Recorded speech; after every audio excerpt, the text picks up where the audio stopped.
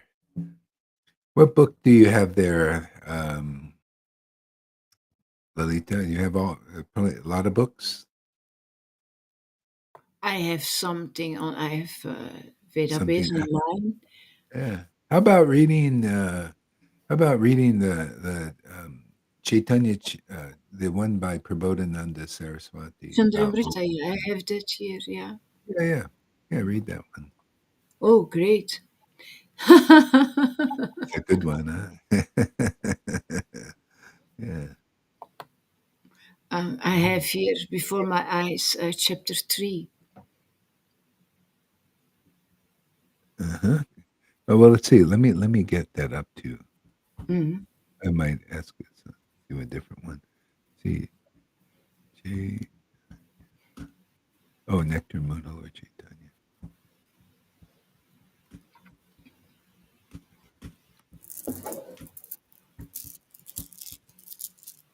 Uh-huh. There it is. Okay.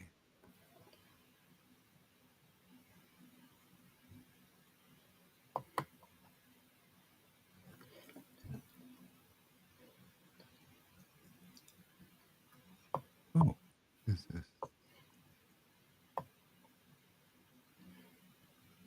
Huh. Huh. What is this here? Okay. Chaitanya. Oh, Nectar Mona. It's blocking the site for some reason. Mm. Okay, let's see if I can get another one here.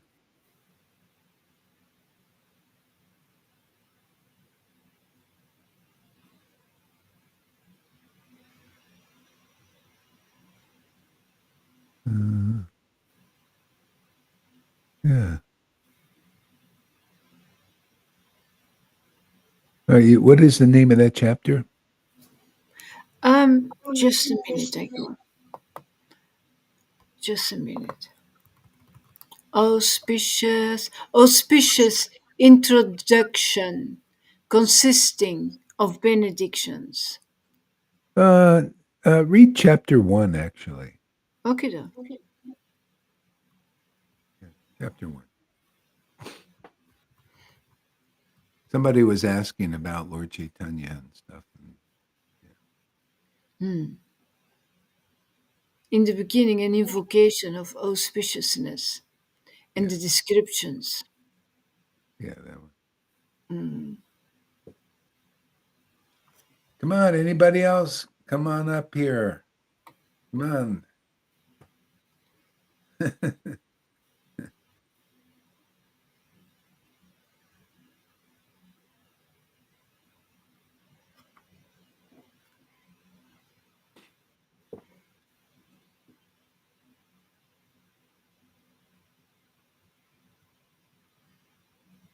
Go ahead there, Lolita. You want me to read? Yeah. Ah, okay. Okay. Thank you, Guru Maharaj. All glories, all, all glories to you. And all glories to Prabodhananda Saraswati. All glories to Sri Krishna Chaitanya. Let us glorify the boundlessly merciful. There is an echo. I Oh, hear. yeah, yeah, yeah, yeah, yeah, yeah. Okay, let me put this on. Hare Krishna. Oh, I'll just do it like this here first. Let us glorify the boundlessly merciful, supreme, supreme personality of Godhead, the Prince of Raja, and to taste the intoxicating sweet waves of the nectar of transcendental love for Krishna, as well as to give that nectar to others. He has now appeared in the transcendental abode of Navadvip? Yeah, this path is not shared anywhere that I found, man. It's in Vaishnavism and outside of it. Nobody knows this path but here in this Sangha. I mean, if you analyze the two reasons why the Lord came here and you think, wow, that's pretty simple. He came here to taste the nectar of love of Krishna, these devotional mellows, and share it with others. But nobody is talking about it. Or maybe at best they may talk about it somewhat, but nobody's kind of tasting it, or it's like you have to. How are you going to preach something you don't know? How are you going to share something you don't know? And when Lord Chaitanya left, Prabodha Saraswati was saying the same thing, that he said, God, where's that path where Lord Chaitanya taught by tasting the nectar, the mellows, by tasting the Hare Krishna Maha Mantra, tasting the mellows and the sweet nectar of it, the ecstasy of it, to the point of tears and laughter and trembling and all that. Where is that? Where is it being taught now? Okay, so that's why the Lord came here, and only another person that has that boon to be able to taste those mellows and distribute it like that, is where the path is again. And otherwise, if you hold it back, or it's something else is being taught. Um, it's a wonderful thing, because this gives a happiness, a protection. It gives you everything. It's a treasure of all treasures. This taste, this devotional taste, and the real devotees, those rare devotees, carry it. And it's not something that people say. Prabhupada's holding it back. Bhakti Siddhanta, so holding what back? What, love of God? What a thing to hold back. But anyway, they did. One big reason is it looks kind of strange to new people, to see such a different experience in life, that no one out of thousands of people and thousands of religions, or hundreds, you won't find anybody doing that.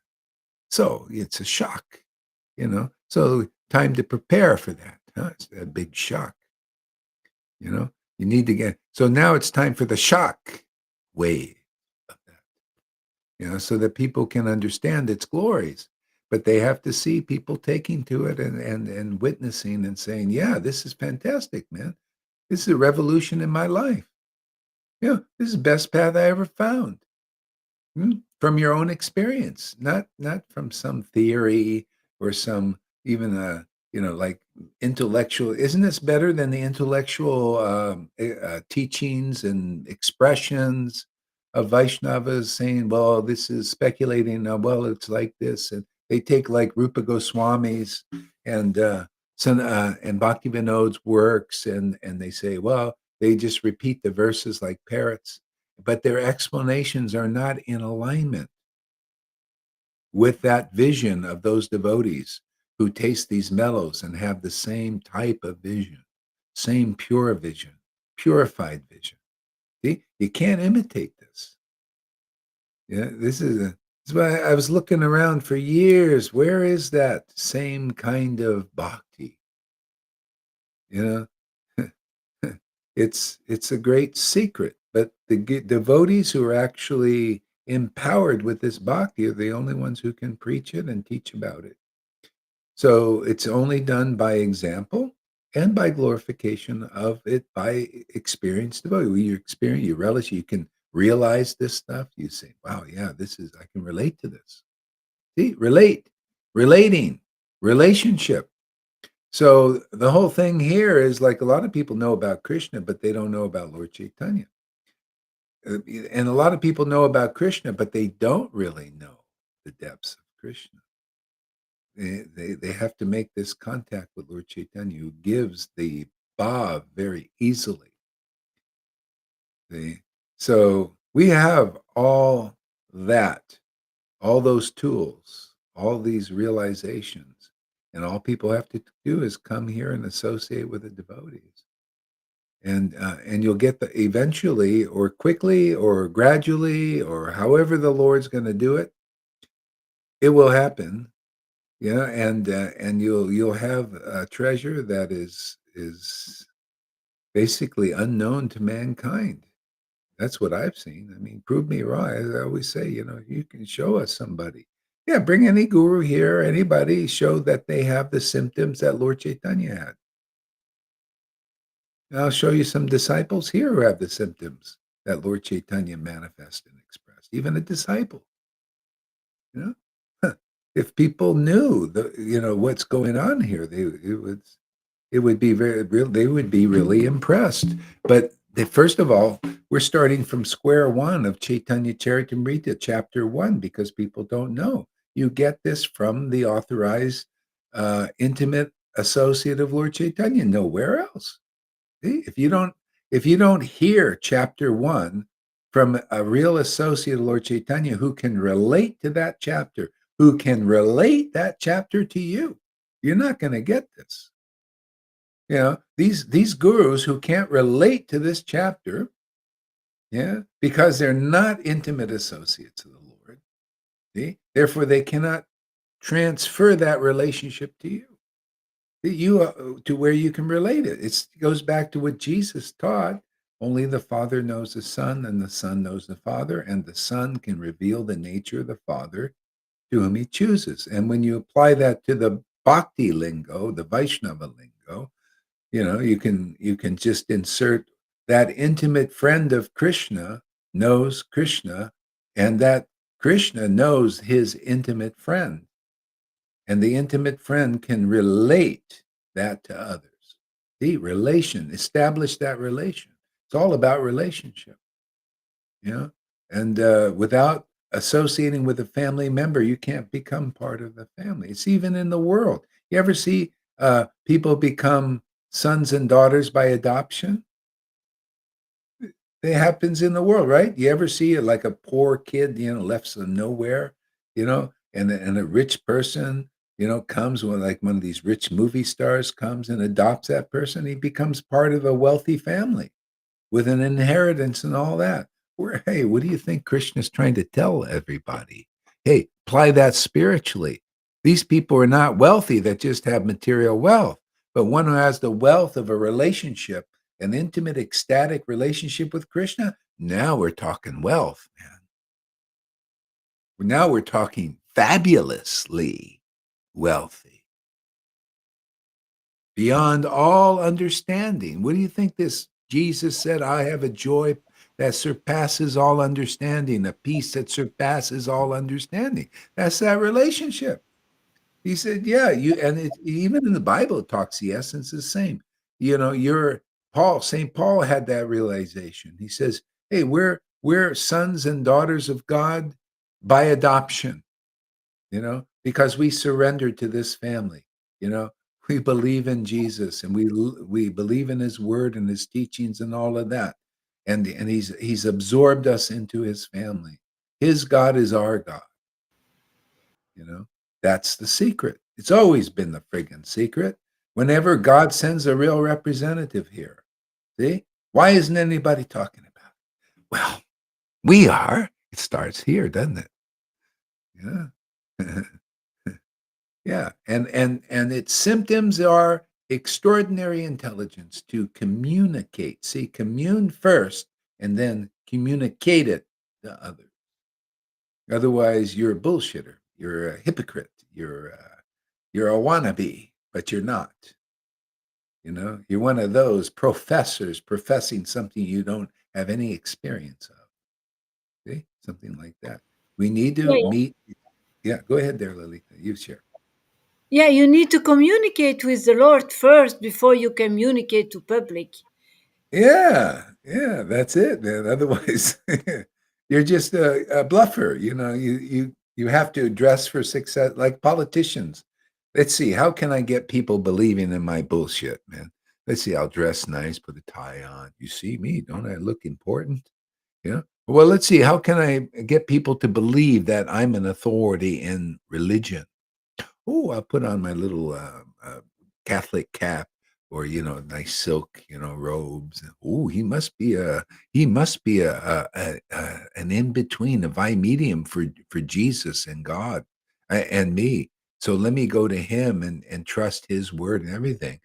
But the person just dawns all these things just to get your attention and your faith. You're just a battery for these people. You get for energy, right? It's a matrix thing. See? You gotta find a real devotee, and you're not a battery for them. You can't really add anything to them till you become converted and you become part of the family. Like, my disciples, they can add to me, the ones that are progressed into the awakening. Otherwise, what can you do? That's why you need a guru where you can't control them by your, "Well, hey, man, I'll give you money if you do what I say." See, the disciples even, they got some scoundrels like that sometimes. They wanna control guru. Yeah, they tried to do that with Prabhupada. Prabhupada said, "Here, you can have the whole ISKCON movement. No problem. Here, you take it. I'm going back to Radha Damodar. I don't like you pricks, you motivated, materially motivated scoundrels." He was ready to pack up, and here, you have the ISKCON movement, everything. I'm going back to Rotterdam and do my bhajan. See, you need somebody like that, you know?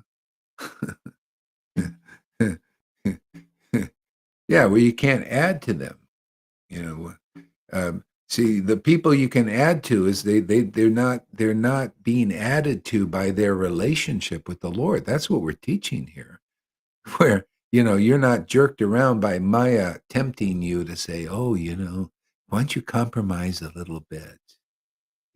Why don't you just kinda be a little bit of a kangaroo and jump to the position first?" Yeah, you It's got not a an little energy. intellectual thing. Yeah, yeah, yeah. It's a Intellectual. divine Ooh, thing. yeah, It's divine. yeah. It's a really divine action. Bringing somebody back to Godhead is a real divine action. They need to live in that divine environment themselves to be capable to suck you inside of it.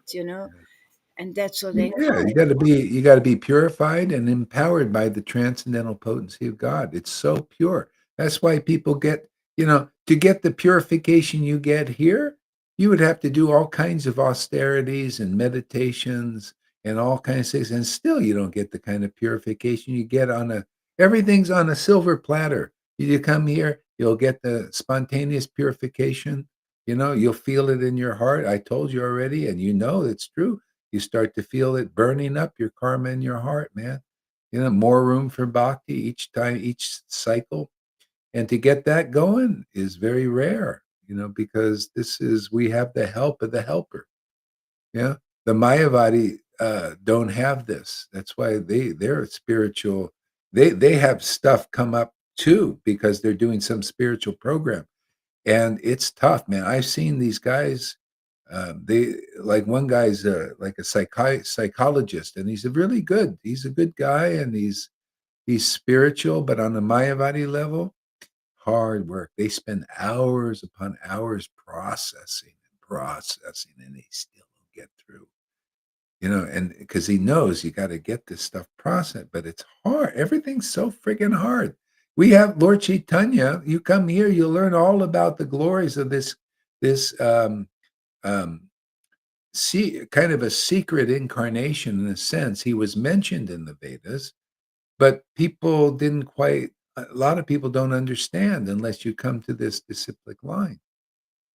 See? And then you have possibility. Otherwise, you can't understand about the glories of Lord Chaitanya from those who are in Vaishnavism. All they are the librarians, just keeping charge of the books. And they don't do always a great job because they like to change them. That's the impurities. Rare to find, so I take those books and we preach them as they are, and they have a marvelous result.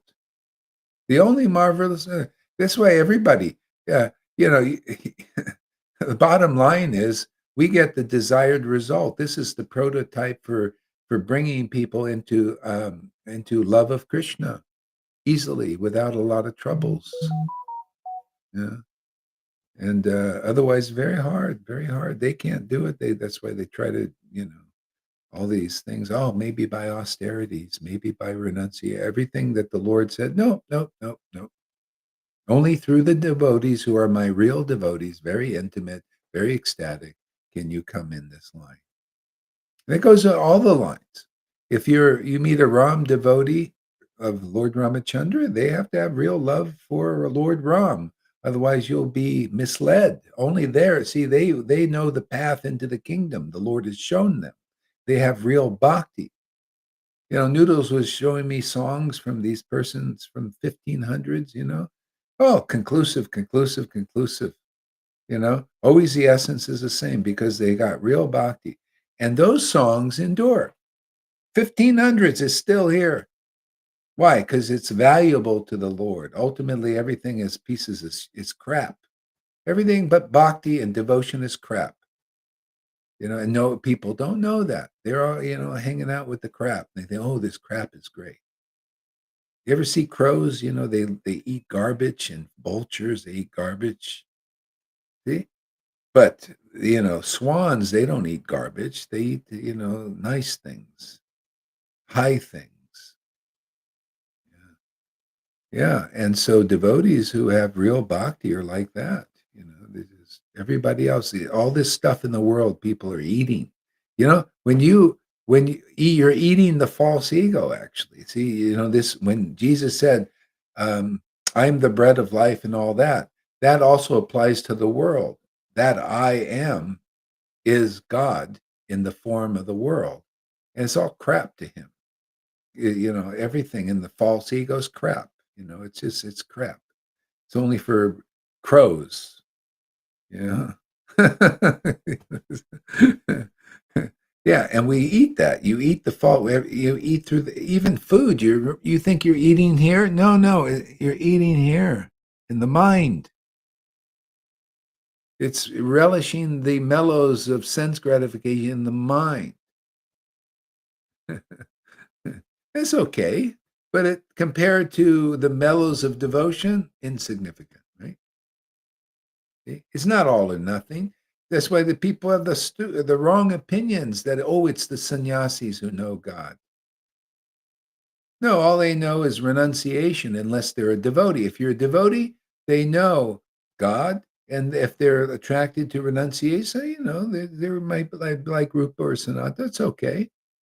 But I'd rather be with a Pundarik Vijayanidhi than a dry sannyasi who only knows dry renunciation. I'd rather be around a wealthy householder like Pundarik Vijayanidhi who had millions of dollars in our dollar. I think they called it kahuna, conch shells or something. Millions of conch shells. Properties, and Ramananda Roy also, very wealthy servant, intimate servant of the king, who just happened to be a pure devotee.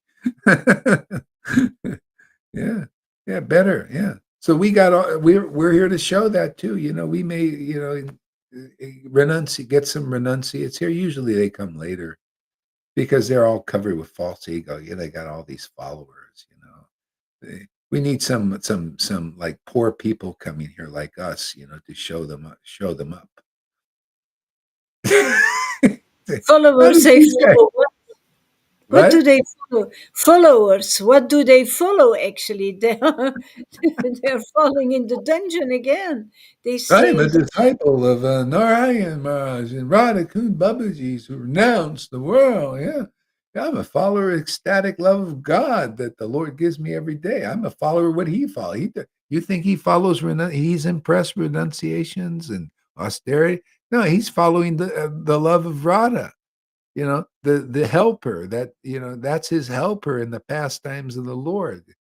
you know she reveals, she and everyone related to her. See, if you have relation to her, that means you have bhakti, man. It all comes from her. She personifies the goddess of devotion. See? And she can give that devotion to a like a poor person, or a rich person, or a renunciate, or a sannyasi. But the bottom line is, if you're in any of those states, those situations, and you don't have this bhakti, You're just dry. You're not alive yet. You don't know what real life is. This is why I had to put up with this in this world, looking at all these dead people. They see these zombie movies, they say, "Oh yeah, that's the world." It's everybody's like that. They got no real life. What you think life is renouncing the world without tasting the mellows of bhakti? That's the only life in this universe. This is what gets you out of this. People don't know the only thing real in this universe is love for the supreme transcendental object called God in various forms. Bhakti is the only thing that'll get you out permanently out of the material universe. The Brahman realization doesn't. That's temporary. Usually you'll come back down here. Bhakti is permanent. That Brahman is temporary because it's not who we are. You know what? You don't want who you are on a silver platter here? Yeah. People should, you come here, well, you'll get intelligence. I say, hey, you can give what? You got people here that don't get you into a position, your eternal position of ecstatic, intimate love for God on the highest level. A lot of people don't even know what the highest level of bhakti is. All these subjects are taught in this little sangha with devotees here who can ascertain these things because of the strength of bhakti. Without it, you can't do what we do. This is the thing. You can't have the intelligence. You bring me 1,000 Acharya days, they can't match one sentence in this preaching here. You show me one sentence. These sentences, much less a whole class. Pani was telling me, he says, I can only grasp like one idea and think about it all day. It's true. There's these things, these conceptions here are so deep. Why? Because of the genuine relationship with Lord Chaitanya. You stick around long enough, you'll see that I'm not bullshitting you, bluffing you. And you can see why I can cuss a little bit and people stay. You get one of these gurus to cuss a few cuss words and see how many people leave them. That's why they won't do it. They're afraid they'll lose their followers. It doesn't go with the role of what a devotee is supposed to be, right? Oh, a devotee is always like this. Therefore, you be humble, Prabhu. Don't ever question. I love this path. I can be myself, whatever that is. I discover that every day. Yeah, I know you want to leave. Good. Hey, man, you're just not part of the family, I guess. You don't want it. It's all about desire here, man. If you want to be part of the family, I do. That's why I come here every day. I love the people coming. I love Lalita Ganga. I love this Janardhan coming here and the people on board there. Look at Amy. She's such a charmer, huh? Amazing people, Janakis and Francis coming. Just man, you want a path like that where you get quality friends, much less God, a quality relationship with God. And the Lord says, hey, man, I'm so happy that you found this path and you're on this path. I'm going to give you quality friends. I'm going to give you my personal friends who really want me and love me. I'm going to give you the association of real devotees to help them, get a little help up there, give them a little boost up there. They could use it, but they're my devotees. Yeah. You want to be like that? Come here. Not, well, just go wherever you want. I guess you're not. I'd rather be with quality people the Lord sends here and can see, what it is. And it takes time, usually, you know. Go ahead, I'm Elizabeth. imagining Radhanath Swami using the fuck word. Can you imagine? Please. No, it's just it's just people don't know. Yeah, yeah, yeah. No, it's kind of just how it is, those who are meant to be. And then you guys can help too, because a lot of people will get flipped out because they haven't been here, and I'm going to be pretty much be myself. That's your job. Your job is to clean up the mess, that I make.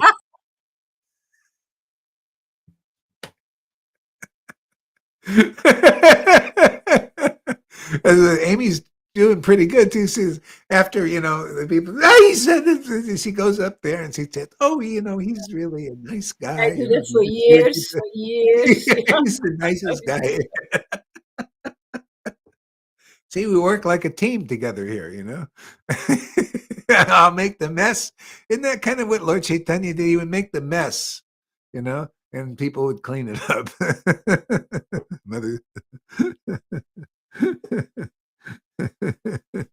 Janaki knows what I mean. She knows I make a mess, and she goes around cleaning. Yeah, Lolita also. I make the mess. They go up in there. I'm amazed how fast they can clean it up too.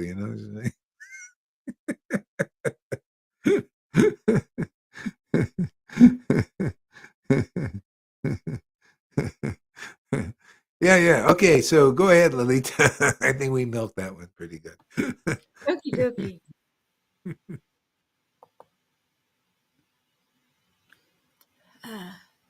Oh my God. He has now appeared in the transcendental in the transcendental abode of Navadvipa as Lord Chaitanya Mahaprabhu. Yeah. Yeah, he appeared in the transcendental abode of Navadvip.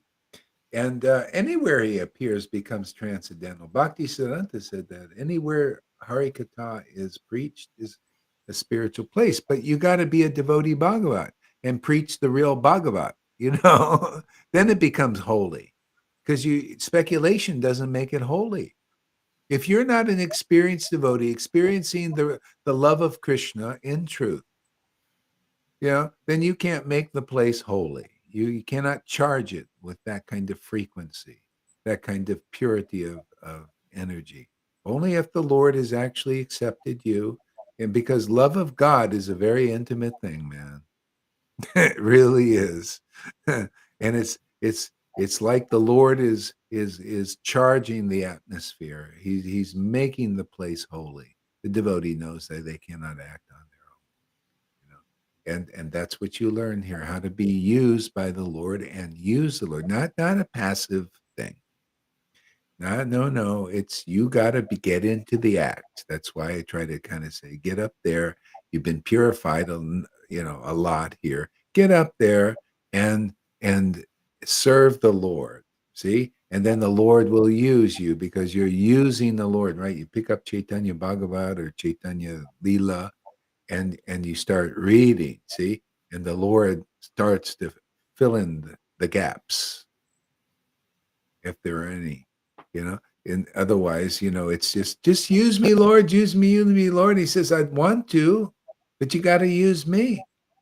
See, this Yeah. is a relationship, man. What do you do? Can you imagine you marry somebody and you say, "Oh, it's just so nice to be with you," and yeah, and you don't do anything. You're just there and you're just looking at your spouse and think, "Oh, they're so great." You don't clean the house.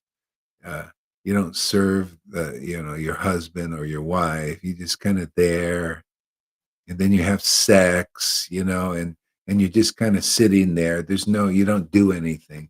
Yeah, you're just there, and the husband or the wife says, "What the fuck is this, man? Don't you have any anything you can add to this relationship of intimacy?" Right? Can you imagine that? That's basically what people think. I'm just going to sit there, and the Lord's going to use me. But nothing gets done in this world because it's about relationship. It's about mutuality. Oh, what a concept. No, I thought God is impersonal. I thought I just attained God and I go zzz.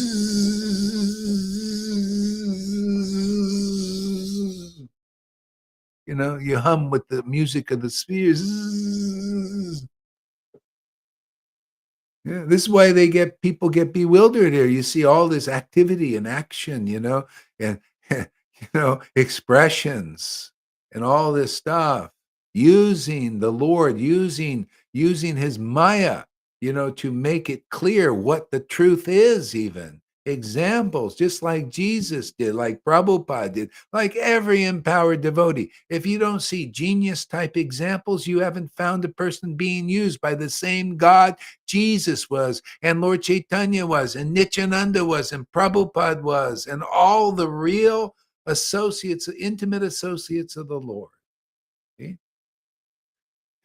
You just see stereotype stuff, people who are, just carrying on traditions. You notice the Bhakti Siddhanta, it wasn't like that. He was a revolutionary. He rode in motor cars, and all the people in the sannyasis, other ones, say, "Hey, he's not carrying on the tradition. Sitting there, you're not supposed to ride in a motor car. You're not. Look, he's got a watch. You're not supposed to have a watch. What is it? Oh, and then later on, the Radhakund Babajis that my ex-wife went to surrender to, and look what she got from that. Nada. Just just oh, I love you. I love you. Yeah, yeah. There's no love there. You don't even know what that is. You lost anything you got there, everything. Radhakund Babaji's also, oh, Bhakti Siddhanta, he can't be bona fide. He rode in a motor car. Oh, he wears orange. Therefore, they're not supposed to wear orange because Sanatan and Rupa didn't do it, and therefore we can't do it. And we're in tradition, stereotype traditions. Everyone, even now, Prabhupada said Varnashram Dharma and everything. Prabhupada also he had women, engage in deity. Where no, Prabhupada's not supposed to do that. See, they always do the same bullshit, man, and the same shit is going on now. And here we're also, isn't it funny? We're in the real line. Can anybody see the common denominator in all this? If you're a real spiritual master or acharya, you're going to be used by the same God they were. And our God is a genius. He's very creative, and he can do whatever fuck he wants. He can say what the fuck he wants. You don't like it? Get the fuck out of here. That's why you got to clean up my mess. I make a mess every day. I try not to, but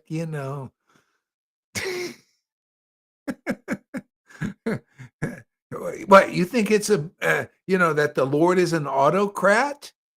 It's true. He's a fucking autocrat. He says what he wants, and he inspires his devotees to give you a taste of what an autocracy looks like.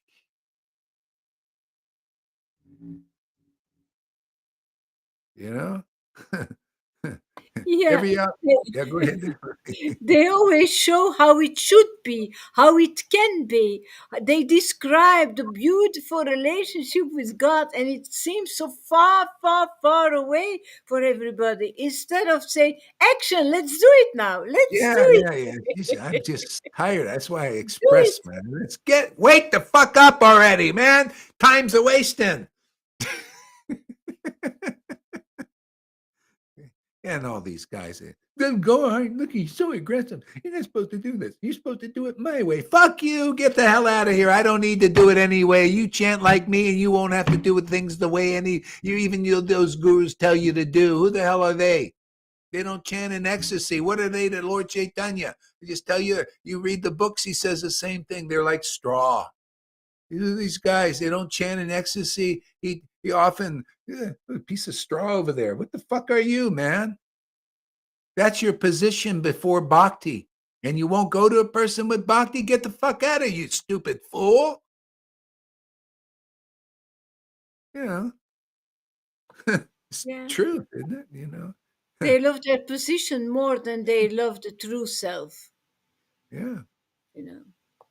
Yeah, it's hey, devotees who have devotion, that's the authority there, is that love of God. The Lord makes them authority in this world. You got the best authority. What is it again? Bhagavad Gita 10:10, right? To those who worship the Lord with loving ecstasy, I give them real understanding. There you go. Why wouldn't you talk to those people? What, you want those gurus who don't have pure love of Krishna? You want to understand what they understand, which is not very much, because they're not prema bhaktas. They can't prove it. They can't show it. They can't transmit it or communicate it because they're not communicating with that transcendental Lord. That's why he's bold.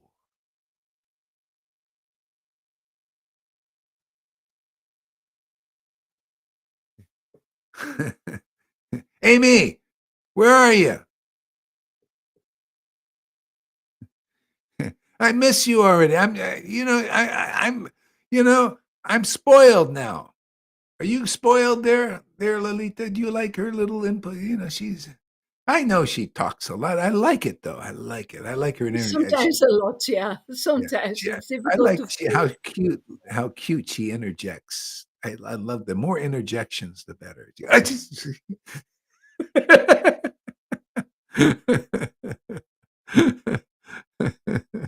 okay, let's see what Amy says. I'll read that. You describe most empty material marriages. Yeah, laugh out loud. No passion, no serving each other, just sitting on opposite sides of the coach, watching TV at night. Yeah, actually, both become passive, right? Both. You don't like it? There is the door. Don't let it hit you in the ass on the way out. There we go. I got some support here. But you got to clean up my mess. You got to tell, hey, he's actually, like you said, he's actually a nice guy when you get to see him personally. Just puts on a show, just to kind of get people's attention, make sure they're attentive, that kind of stuff. Hey, he's always just joking around. You think I'm serious about this? Yeah, well, a serious joking because that's Vrindavan. They joke seriously. That's just kind of how it is. it's Nityananda mood. Yeah, common denominator. Um, Govinda says eternal mischief in Vrindavan, smashing all the pots and rows. Yeah, yeah, we smash all the misconceptions. Just smash them now, right? Time's a wasting. You know, if we just do etiquettes, it'll just like, oh, they're all like, the etiquette. Yeah, you're like one, you're like all the devote. Yeah, they're all doing etiquettes, right? Oh, it's all the same. We just choose a sangha. All them pure devotees. See, they're following the etiquettes. Oh, they're really nice Vaishnavas and all that. But here it stands out. This preaching, doesn't it? It's like get you like, whoa, what is this? Stands out.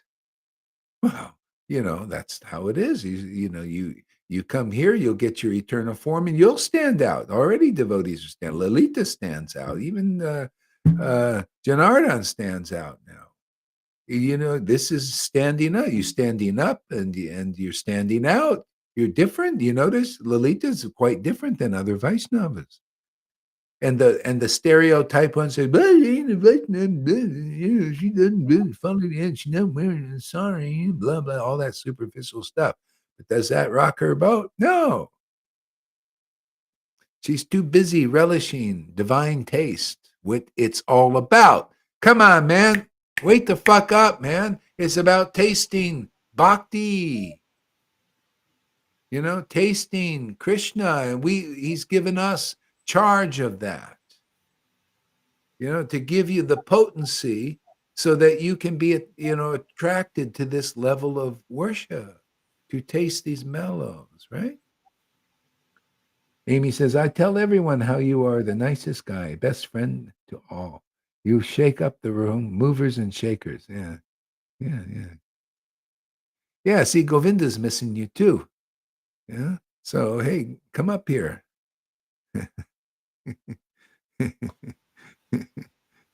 Come on, fix your hair. Get it nice. Put your glasses on. I, you don't want people to get too attracted to your, beautiful face. So put the glasses on. Look like a librarian. It's okay. I like the glass look too.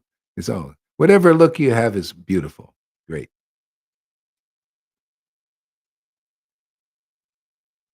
One time, Govinda says, one time phoned Amy to give her a loving big brother talk, and she talked me under the table. It was divine, my little sister.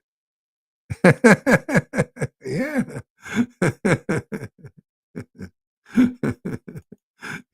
Yeah. Okay, Lilita, read another verse. Okay, okay. One who is untouched by any piety, who is completely absorbed in irreligion, or who has never received the merciful glance of the devotees, or been to any holy place sanctified by them, will still ecstatically dance, loudly sing, and even roll about on the ground when he becomes intoxicated by tasting the nectar of the transcendental mellows of pure love of God. Yeah, we got examples of that here. Yeah, we have examples of people like Gohari Das, even though he cusses and he's a low class person, you know, doesn't control much of any, drinks a cup of coffee here and there, accepts anybody to come here if they're, if they want to, if they feel attracted and they want to get on board, you know. You could be a homosexual, you could be a heterosexual, you can be well, these new things they come up with nowadays. What do they call them? LBGs or something.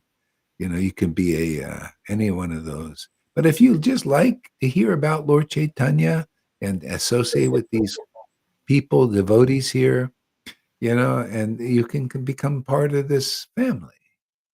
And you might end up cussing a few cuss words. I noticed some people picking up this bad habit.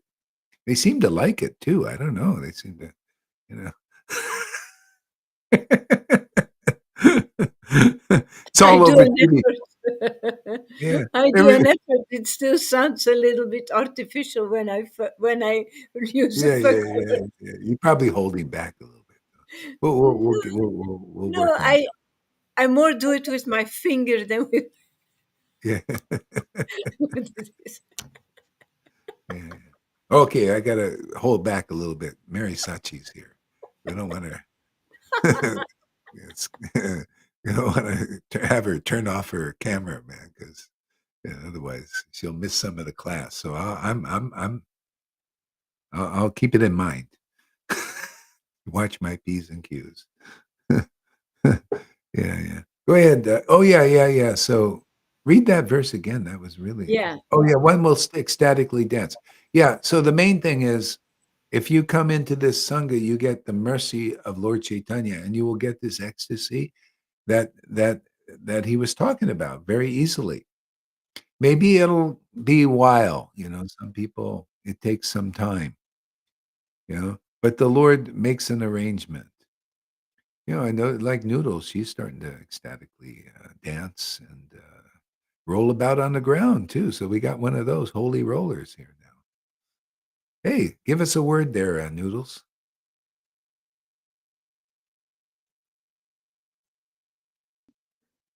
Yeah, I don't know. I just came to be here for a couple of minutes. Um, nothing to really report or say, but I like the what do you say? I'm quite happy where I am, and then I really am enjoying blissed out. And I've been telling this to a couple of people who are checking on my status and stuff, yeah, like my friends or my family. I was telling them I don't think I have ever been this happy. This is like always a constant. Yeah, the happiness is like there no matter what happens, in and around. This bliss is like in it's like I get frustrated. There are like moments, yeah, like even this morning with Vrinda and all of that, but still, that bliss that I have got inside my heart now doesn't fade off with all these. It's still there, and that's something which I really relish. It's like, yeah, that's something. It gives me a feeling like I'm here, but I'm not still here. It's that kind of a thing. I'm present, but still I know this. I'm not there, kind of a thing. This is okay. I don't know if I'm making sense, but that's That's about it. Maharaj can't hear you. Yeah, you're here in the world, but your consciousness is on another plane, platform, and that's because that's what it's. We're not, we're all in the body, but, usually we're kind of absorbed in the body's stuff because of the world. The world gets us that way here. It's everything's in your face, right? You're the body, you're the body, you're the mind, you're the mind. Everything, all the advertising's geared to you're the body, you're the mind. You're all the think about cultivate all this ignorance, this knowledge of the world, just make your whole life solely and wholly on these various subtle and gross bodily identifications. See, and here, so we have the antidote for that is sadhu sangha, where we discuss these transcendental principles and truths and chant and relish the transcendental name up, raising our consciousness. That's why we keep coming back every day, because you like that. It's who likes to be a Debbie Downer, you know? I'm down because I'm thinking all the material level and problems and all of this. Yeah. So anyway, we have the helper. He helps us up, and we stay more or less up. Got to get purified. And anyway, it's great. Yeah, it is. And I'm just loving the fact that you're around here. I really, really like it. We both actually we do. I mean, it's nice those tidbits when we that we get, when you're out heading out somewhere or coming. I mean, like I just love the fact that we stop you and we get you. That's something I really, really relish. Yeah. Well, I'm glad you don't feel I'm a burden, No, no, no. because I make a mess, wherever I am, I'm kind of a messy person. Yeah, no, no, actually, Maharaj, I'm not even coming into the garage to do anything. You're just sorting yourselves out, and then yeah, that's Yeah, about it. I hardly yeah, have to do anything. So yeah, yeah. I Oh, mean, that's compared great. to yeah, what you give do to what you do or what you give, I don't think yeah we could ever compare with that. It's yeah, it's absolutely no burden. Really Yeah, like your company. yeah, yeah. The Lord needs workers. Like yeah, to basically harvest, like Jesus said, the harvest is plentiful, but the workers are few. Basically, it's the same kind of thing. We're here to help the devotees who are devotees and help others, sow seeds and stuff. But those who are, like they're on the Vaidhi level and they're going to probably their whole lives be there. But they're, the few that come, like one by one, they're coming and very quality friendships and that also helps. It's like the ripple effect or butterfly effect. It starts to ripple out into even to the people that are maybe would have spent their whole lives in Vaidhi Bhakti level or many lives and touch them and bring them also. It's a very yeah, we're all connected in that way, and that's why the devotees come, because we have this work. It's a special work of the Lord to actually deliver people, deliver Krishna in people. So he wakes up. You know, so once he wakes up, then now you're alive because he's alive. now he's the food, and you feed him because you've got the food to feed him, the devotional potency. So Sachi says, we are not the body, not the mind, but author Louise Hayes, who's healed herself of cancer, says we own our own body. Yeah, I mean, there's different ways when you're on that level of well, actually, you can address that level like the healing. That's why the Lord put healing herbs. Even Krishna says, "I'm the healing herb." Doesn't he say that in Bhagavad Gita, something like that? I'm the healing herb, and he is, and that's and in this demoniac world government, is they've been always trying to cover that, and take us all away from nature and stuff like that, and give us all everything, monetize everything. Everything's about material, money, and stuff. They monetize our own bodies. Our bodies are on the stock market. From birth. This birth certificate is just, they put it on the stock market because they know that each individual is going to live and make taxes and everything. We're like commodities, or securities, actually. The stock market. Yeah, it's unbelievable, this stuff that's happening here. But the Lord gives us an escape, especially now, because people didn't know. I didn't even know that the extent of things are being the control of the illusion and Maya. But he's given us this is the escape, man. It's great, fantastic. People want to escape, you can come here and very quickly you can escape. Otherwise, you got a long time, very long, a lot of troubles. Yeah. Okay, Janardhan, give us a word. You inspire me to chant live stream. Ah, Yeah. it's great. Krishna will help. When you do chant live, it's like, okay, you're engaging. Okay, I want to engage you and inspire others. Yeah. And it's so deep. Yeah. There she is. Okay. Oh, now I feel complete. Without Amy Rose, you're spoiling us, Amy. You know that?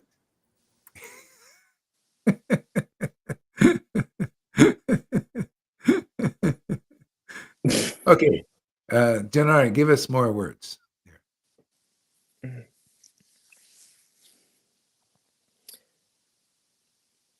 I always feel when I go live with you here, my heart starts racing. So it's like everything is like on fire at the moment. My head is burning. I'm burning wow. from the inside out. Oh. And it's difficult to give words because I just want to listen. Okay. Yeah, that's okay. Yeah. Oh, okay, that's okay. Yeah. How about Amy? You give us a word. I know you don't have anything to say, but just try.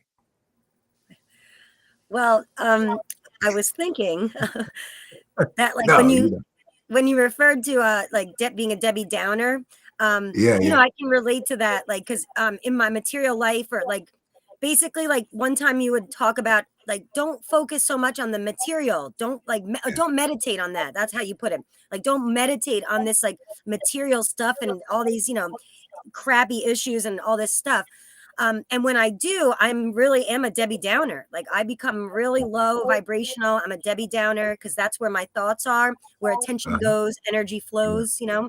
But then I remember in those moments, I always think of your words, and especially being a part of this, to switch that into meditate on the spiritual, and to be a part of sadhu sangha and be involved in this vibration, and then however storm chase like the sangha, Mhm. and meditate on this aspect, because this is the only thing that's sailing us upward and out of Mhm. this.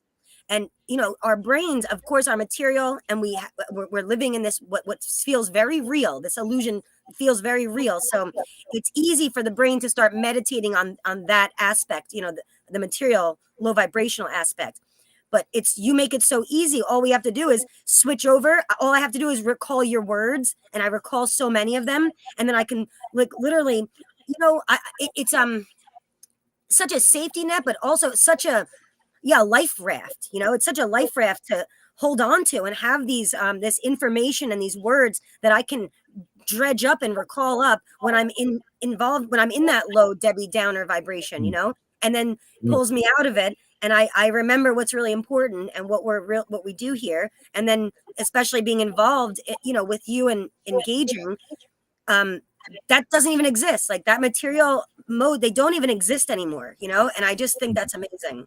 Yeah, that's what I was Mm. when you said that. Yeah, yeah. That's so true, isn't it? That whatever you meditate on, and many of us, I was like this too. You just, because of the world and the heaviness of it, you just find yourself meditating on its thickness, and its negativities sometimes and all that, and that becomes your vibe, because it's all identification. And sadhu sangha is, we come here and we discuss the absolute truth, which is uplifting and very enlivening, because it's soul food. And now, especially when your soul becomes awakened, you become attracted to that. See, and that's why it starts the purification. It burns up all these the wood in there, the heavy thoughts and material conceptions or mayavadi conceptions. It burns up there, and then after a while, you just like to just live on this fire, man. You live in the fire. You're like the fire god. The fire god isn't burnt. It just burns up wood, right? He lives in the fire. He loves the fire. The fire, he is the fire. And we become like that. You become when Krishna says, I'm all these ingredients, you become the empowered version of the Lord like that. I'm the fire of the sacrifice. You become that. You're so been in the fire so long, it's burned up all the fuel, and now you're a vine medium for the Lord. You do the Lord's work now. People come, what do you think they worship Guru for? It's the same idea. You offer to the Guru, right? Didn't Prabhupada put his picture up there? You offer food that through the Guru, and it goes all the way through. Because they're now been purified. They're intimate associate. Intimate associate means you've been so close to the Lord that it just naturally burns up all the wood. All those wood is the matter. Matter doesn't matter to you anymore. Now spirit matters. See, now your spirit matter. See, spirit. You're actually spirit substance. Jesus said, my word is spirit. You must become like that. What I've done, all men must do. You got to become like that. Otherwise, you're not regenerated, man. That's just by the fact that you can get into the word of your guru like that, because what do we talk about? Spirit, in relationship with the difference between spirit and matter, so you don't get caught up in the matter. So that spirit matters more to you than matter matters. You don't want to be a matter. That's then you become a mad hatter. Yeah, matter. And then you become mad. You get anger issues and all that. You But become who the are Mad you? Hatter. What? You become the Mad Hatter. Yeah. Like in Alice in Wonderland, the Mad Hatter. He's the crazy Yeah. guy. Mad hatter. Yeah. Mad hatter. Yeah. And like Noodles said something, she mentioned a comment of like, I don't live there though in that like material. I'm not like, that's not where I reside. And that's something that I always think about. Like, I'm here, but I don't live here. Like I'm somewhere else. My soul is already, like I feel like we're transcending this, and like I like that expression. Like I don't live here anymore. Like whatever this is. Like I don't feel like in my soul that this isn't my home. Like I'm here, but this is just because this is what's happening right now. Like this is a mission. I like to think of it like a mission, and that I don't I don't live here. Like this isn't my not just in this house particularly, but in this realm. You know what I mean? Yeah. We're just passing through, man. Yeah, becoming like Narada Muni. What is Narada Muni doing? He's chanting and he's teaching bhakti. And this is a universal important thing. That's why you see Narada Muni is always remembered. But these people that teach other things and everything, they come and go. Or they're interested in other things that are not eternal. Narada Muni is eternal because he's got eternal substance that is part of him. He is that eternal substance by being in, a devotee, speaking about devotion, the essence of everything, how it's important to understand what life is really about. You don't know. Nobody knows what life is really about without bhakti.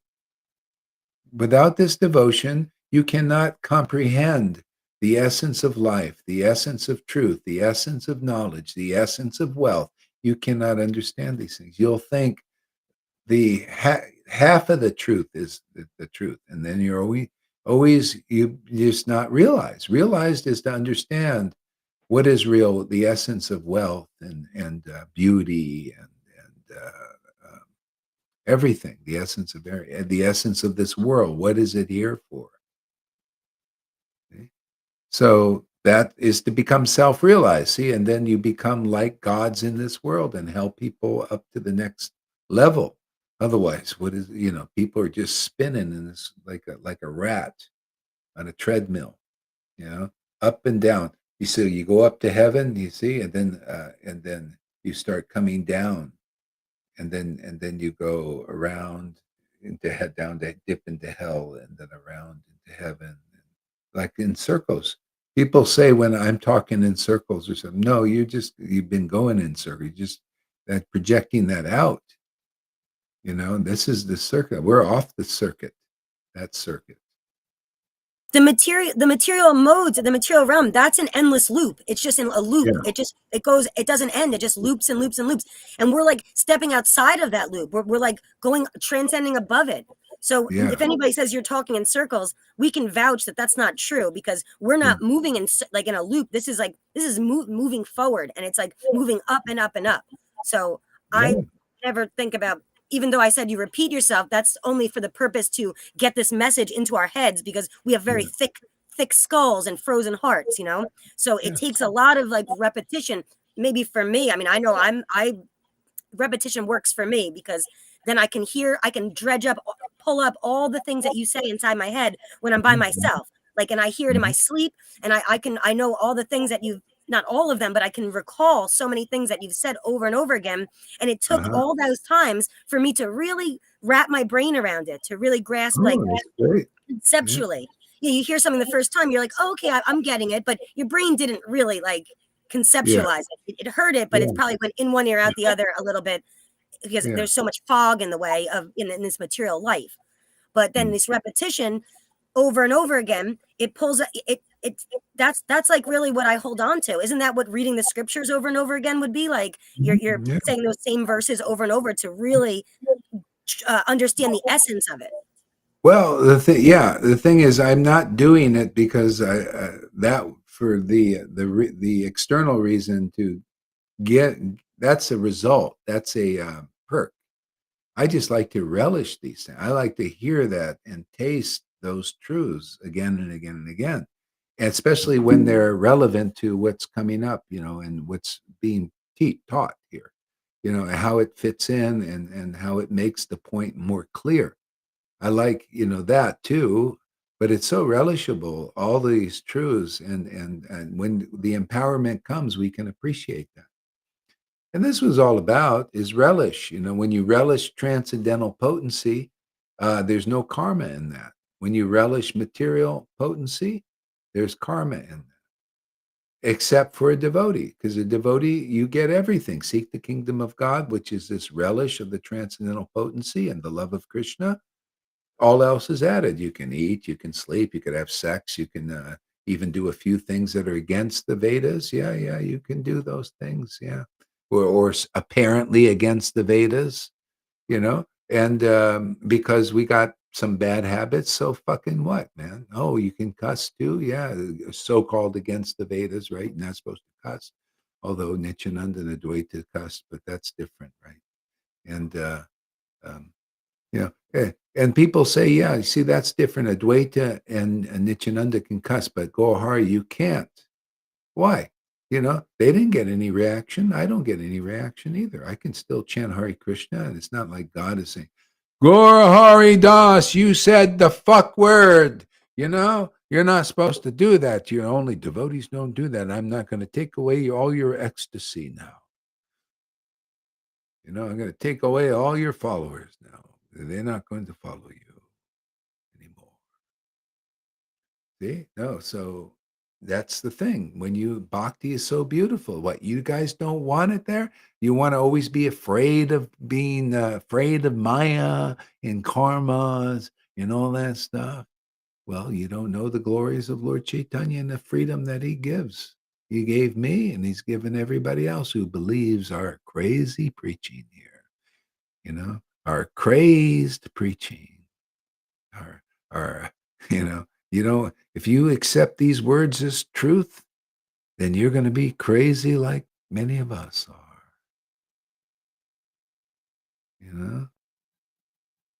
You're gonna understand the pastimes of the Lord.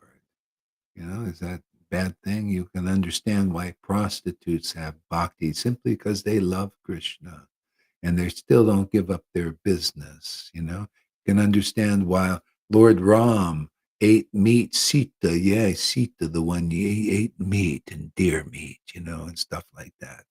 And why Arjuna also ate, all the Pandavas ate meat, and then you can be a devotee whether you eat meat or don't eat meat, you know. But so many murderers are vegetarians. We have murderers in religion. So many murder. If you heard about these things, look at the you know so many things like that happen.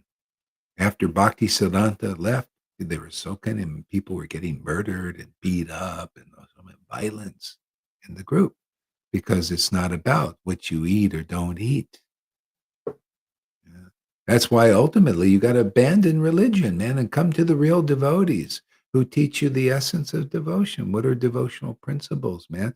What is the mercy of God? Where is the mercy of God? Even it's so funny in our Vedas, they preach all about this stuff. But all the devotees, it's almost like they don't even know what Krishna is. They don't know what Krishna consciousness is. They don't know what bhakti is. It's all in the stories. The founder of Lord Jagannath, Lord Jagannath liked to be with this barbarian guy and this saintly king, or so-called saintly king. He couldn't tolerate it. He says, how dare Lord Jagannath be with this low-class person? But this low-class person genuinely loved Lord Jagannath. And he said, I want to stay with this guy. Matter of fact, the king took the deity, and then the king had a dream, and Lord Jagannath came and said, what the fuck are you doing, man? I like this guy. See, people don't know what are devotional principles. The ISKCON people, you follow just very similar to those servants of Lord Jagannath in Puri. You think you have so many prejudices. So many. Like Jagannath, if you're not a Hindu, you can't go into the temple. See? Oh, if you eat meat, you cannot worship Krishna. See? Same bullshit all the time. People, that's why Lord Chaitanya came, and that's why we're here to set the record straight. Otherwise, yeah, you don't believe this preaching, you don't believe in the real Lord Chaitanya. Lord Chaitanya, he gave ecstatic devotion. He gave darshan of the transcendental form of Krishna to a Muslim beefeater. Simply because he was a servant of Srivas, who was his intimate associate. That's the truth, man. And anybody acting differently like that, you're one of these Vaidhi misunderstanders. That's all. See, they're Vaidhi misunderstanders. They misunderstand. They don't understand the pastimes of the Lord. You come here, we'll use everything to teach people. What is a real devotee? What is real devotion? What is the path to it? It's always been the devotee. You find a devotee who has real devotion, pure devotion, and the symptoms and the signs of it. There you go. You found the fucking door, for God's sake. Go in the fucking door, right, Amy? That's it, man. Was that a home run or what? It's that simple. Finally, we found the door. Finally, after Yeah. who knows how many millennial we've been, doing this. I don't even know. Sometimes I honestly, since I was a kid, I felt like I've been probably walking like doomed, like the Incredible Hulk, just to wander the earth, like for all this time without any. There's no help. Like the Avengers aren't coming for me, and I'm just here wandering. And I felt like I've been walking already for 1,000 years, and then so when this comes along, I felt doomed, like hopeless. Like I'm like I started thinking I'm in hell and there's no escape from this. I started understanding this concept of like the loop and I could see the loop happening like in a weird way. I'm like, and this is horrifying to know that I can't get out of this like horrible situation. And then finally, like, guru comes along, and the real authority, the man with the lantern, saying, come on, I got you, like you can, Yeah. like, help is here, help has come, finally help is on its way, it's come. So just Yeah. just hop on the boat. And I'm sorry, but that resonates so much with me, when you say Yeah. that. Yeah. That's right. Yeah. This is Yeah. like, this is Hey, finally this I'm happens. not going into Vrindavan without Amy Rose and quite a few others here that Thank you. Thank you. already, Thank and you. we're all going together, right? We're already there, actually, many of us, so yeah, shit, man, that's it. So, that's why this preaching is different, and there'll be thousands of persons in religion and Vaishnava religions who won't agree with it. But those few that the Lord wants to deliver will understand the heart of what we're doing, and they will come in because we're here for them. We're here to deliver the devotees, just by the book. It's always by the book. Lord Chaitanya appears as a spiritual master to deliver his devotees. See? And we can see the people coming here are the Lord's devotees. We just clean them up a little cleaner. Like person comes with dusty from the world. They just still, just brush off the dust and everything, and they start shining, man.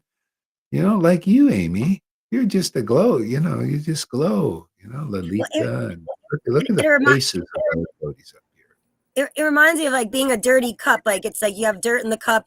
One of the Yeah, devotees had mentioned this metaphor, and yeah, it's so perfect. And then like your word and all of this is like the water that's rushing, kind of getting all that dirt out. And at first, it's yeah, still going to be dirty water. You know what I mean? Like, but yeah. it's getting it Sure. out. It's kind of stuck Yeah. to the bottom too, so it's going to need some power Yeah, washing type idea. Yeah. power wash. We gotta- Yeah. And then the more you're here, the more forceful that water stream gets. It's a little Yeah, forceful. yeah, It gets that the dirt out of the cracks. And I just yeah, feel like, and then all of a sudden we have like a clean cup of, well, what we're going for is that clean cup of water. You yeah, get, because now those old conceptions, and the dirt is really like conceptions, like old beliefs, or old, like yeah. old ways of thinking, and old things that you literally believed in. Hmm. That's what the dirt is. And then once Yeah. that dirt starts, we start getting that out, the new conceptions, the new wine just becomes Hmm. more and more like clear and clear water, of that Hmm. conception. Water meaning Hmm. the conception, the understanding. Yeah, Yeah. yeah, yeah, yeah, yeah. That's it, man. It's always by association that people get purified. Um, it's by association. We're in this friggin' world, man. You associate with the modes of nature and people who reflect that to you. You can't get out of it. That's why you're in the loop. Is there's no reflection of the truth. People are reflecting the illusion to you in so many various ways. Unlimited variations of illusions. Speculations and all that. I'm getting Yeah, rid of all the falsehood yeah, in myself. I yeah. just feel I'm real right now. Ah. I don't have to say anything. I just feel real. It's be yourself, man. I don't Yeah. want to talk. I don't want to talk. I don't feel I have to do this. I have to do it. Yeah. Fantastic. Yeah. What do you think, Lalita?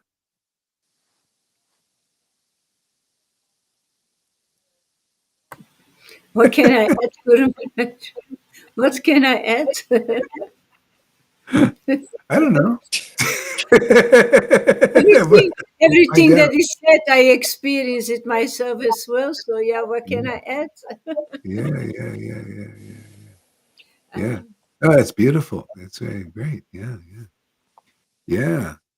So read another verse there.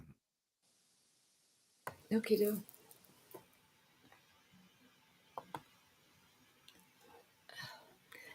Actually, you all read the verse, and I'm going to come back because I got to go pee, and I'm going to come back, and then you're going to read the verse again. So you all meditate on the verse, and then I'll come Okay, back. We'll read it again. okay. We'll fill in the gaps here. Yeah, thank you. Not attainable by the faithful performers of pious deeds, not understood by those who engaged in austerity, meditation, and yoga, not guessed by those absorbed in detachment, renunciation, or prayers, and unknown even to the devotees, full of love, full of love for Lord Govinda. The secret of pure devotional service has been revealed by the holy name during Lord Gora's advent. let me glorify. Let me glorify that Lord Gora. So yeah, there is an echo. Whenever I start talking now, there will be.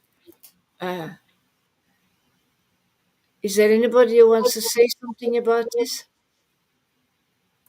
I hear the echo. I don't I know. heard it too. I don't know who. Maybe because Guru Hari didn't mute his mic. That might be why. I think Yeah. so. That's the reason. Yeah. So yeah, um, we need to receive the advent of Lord Gora, otherwise nothing will work.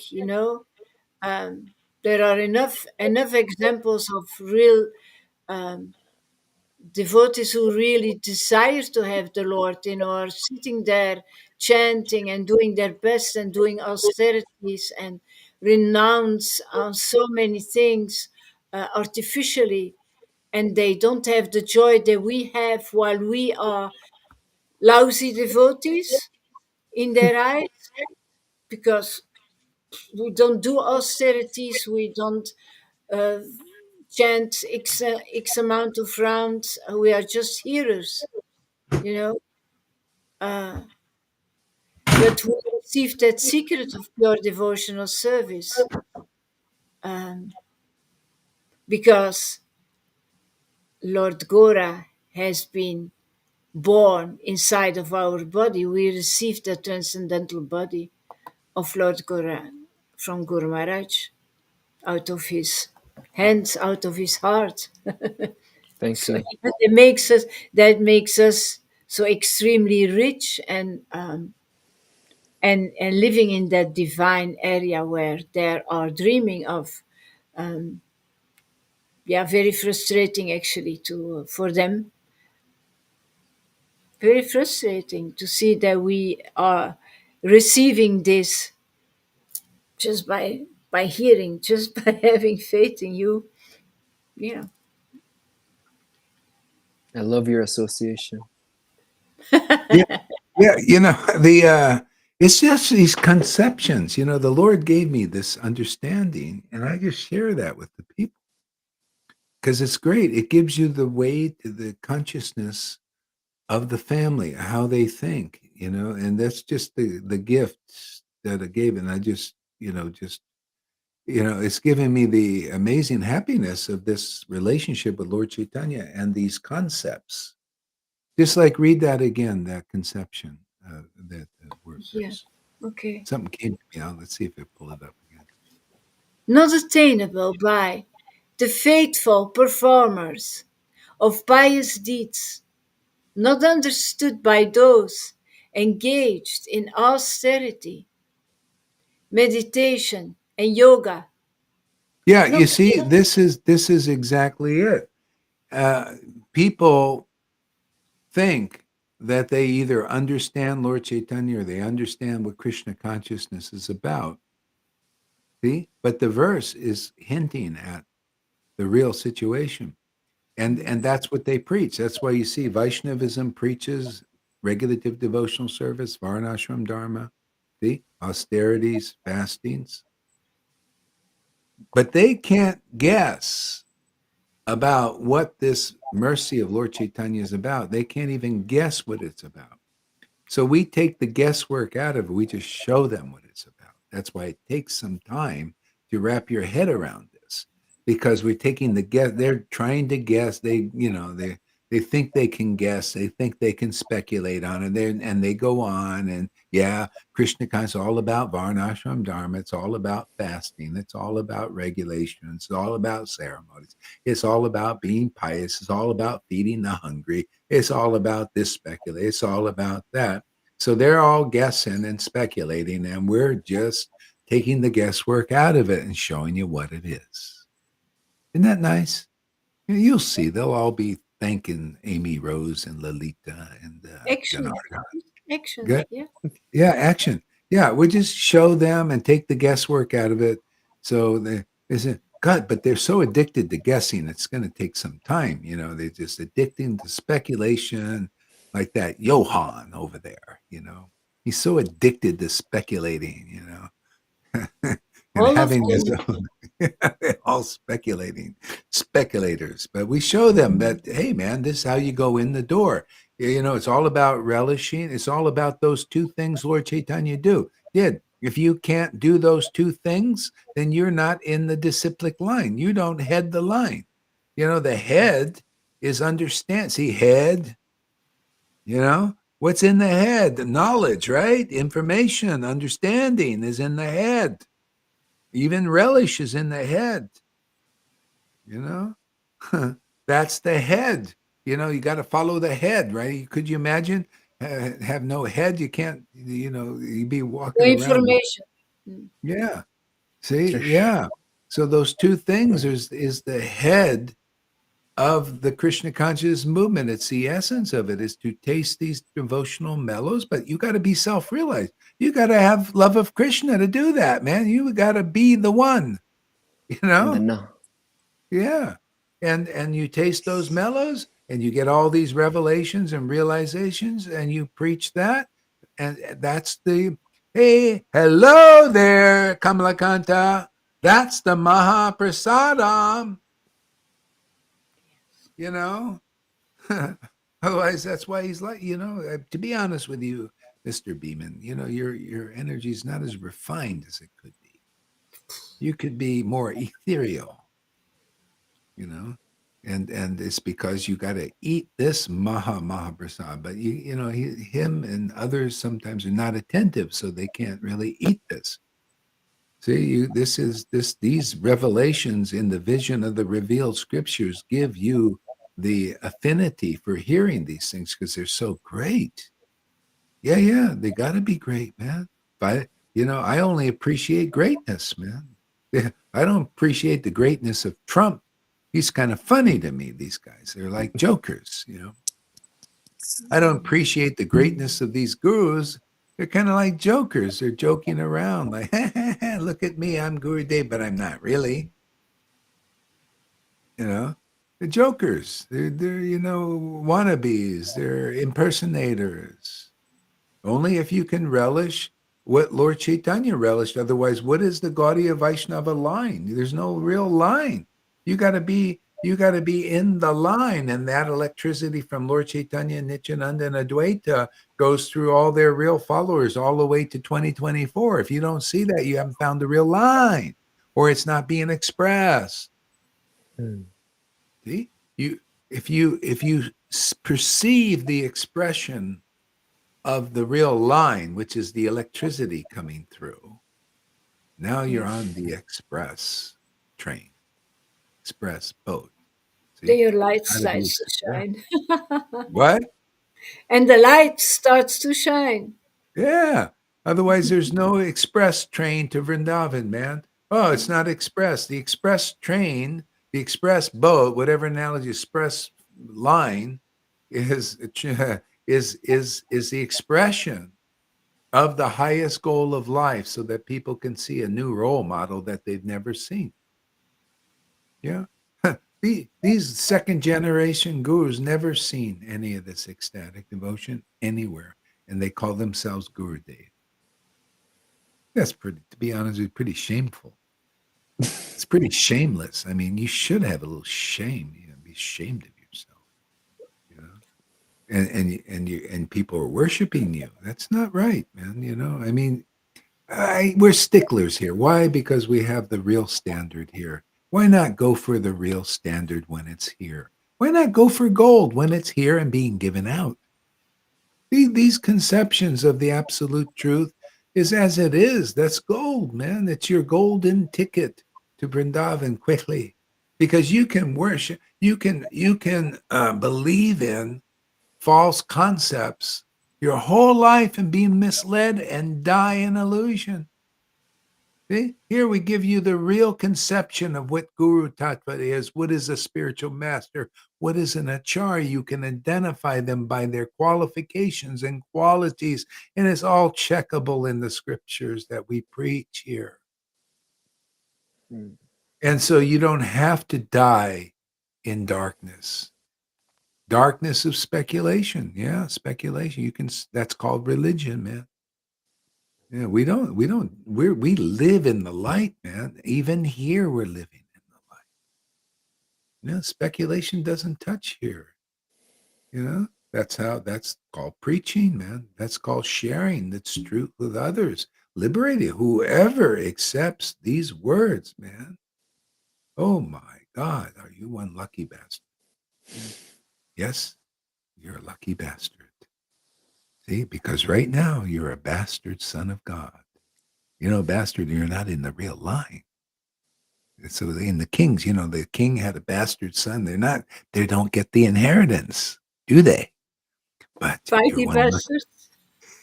you, I didn't want to. I'll let you say it. I got enough trouble. It's time for you to get a little trouble. Amy, you got to clean up a lot today. Well, I mean, isn't like a Let's- bastard, like, I mean, I don't know the actual I think a bastard is like a mom and dad who aren't married, but I also always thought of a bastard as like no. somebody who doesn't, like a boy or somebody who doesn't know their father. They don't know they don't really know their father. They don't like, Well, they weren't know raised that. with a dad. No. That's like usually Okay. what they used to call a bastard, Well- right? So in a way, they're bastards because they don't know their father, who's the Lord, Well, that too. That could be That's that what I was too. thinking. Like a mutt. But they can know their father, but their father didn't like Give 'em the conceive in inheritance. royalty. They didn't give him He any didn't- inheritance. Yeah, he didn't conceive inheritance. in royalty. Like his wife was some low class maidservant or something. So they're like a bastard son. They're it's so it's interesting, that word. So everyone is a bastard son because they're not conceived in royalty. See? And people might say, "Gohar, you're a royal? Do you think you're like a king?" Yeah, well, I'm telling you, man, hey, you will be like one too, because the Lord has come here to make us like in the real line. He's given us by adoption, kind of like Moses. Moses was going to inherit. He was so he was a bastard son of that king, who was adopted, and he was so great. Actually, they was going to make him like a pharaoh type or something. See? But he gave that up for to become a real son of God. That's why he went into the desert, to get purified. So anyway, the Lord's given us that, to make us royalty. Not with a false ego, but in a win-win. Hey, you can also become. Why be envious? Well, you should be envious, but why stay envious? Come here, get purified, and see. Wow, what a great gift! You'll be so happy with bhakti and serving, uh, the Lord and the devotees and the purpose and everything. You won't even be thinking. Why be envious? You're a rich person now, right there, Freddie. When you got riches, you're rich. What do you think, Freddie? He doesn't come up for no reason. There's got something on his little mind. You can tell how how he looks. He looks so stern right now. Yeah, he's gonna show his cards. I feel like he's gonna rip He's someone. got a poker face right now, right? Got a bit of a poker face. He's gonna show his cards. You are not supposed to speculate about my mind.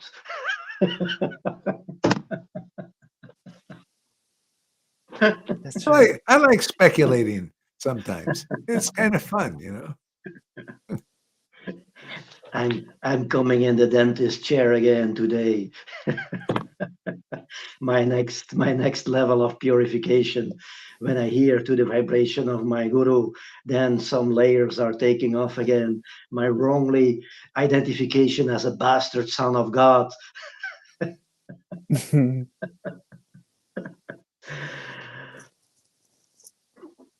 Yes, that's the funny thing, we we get nicely purified here in this sangha, and we cannot justify ourselves in front of God by all these rules and regulations.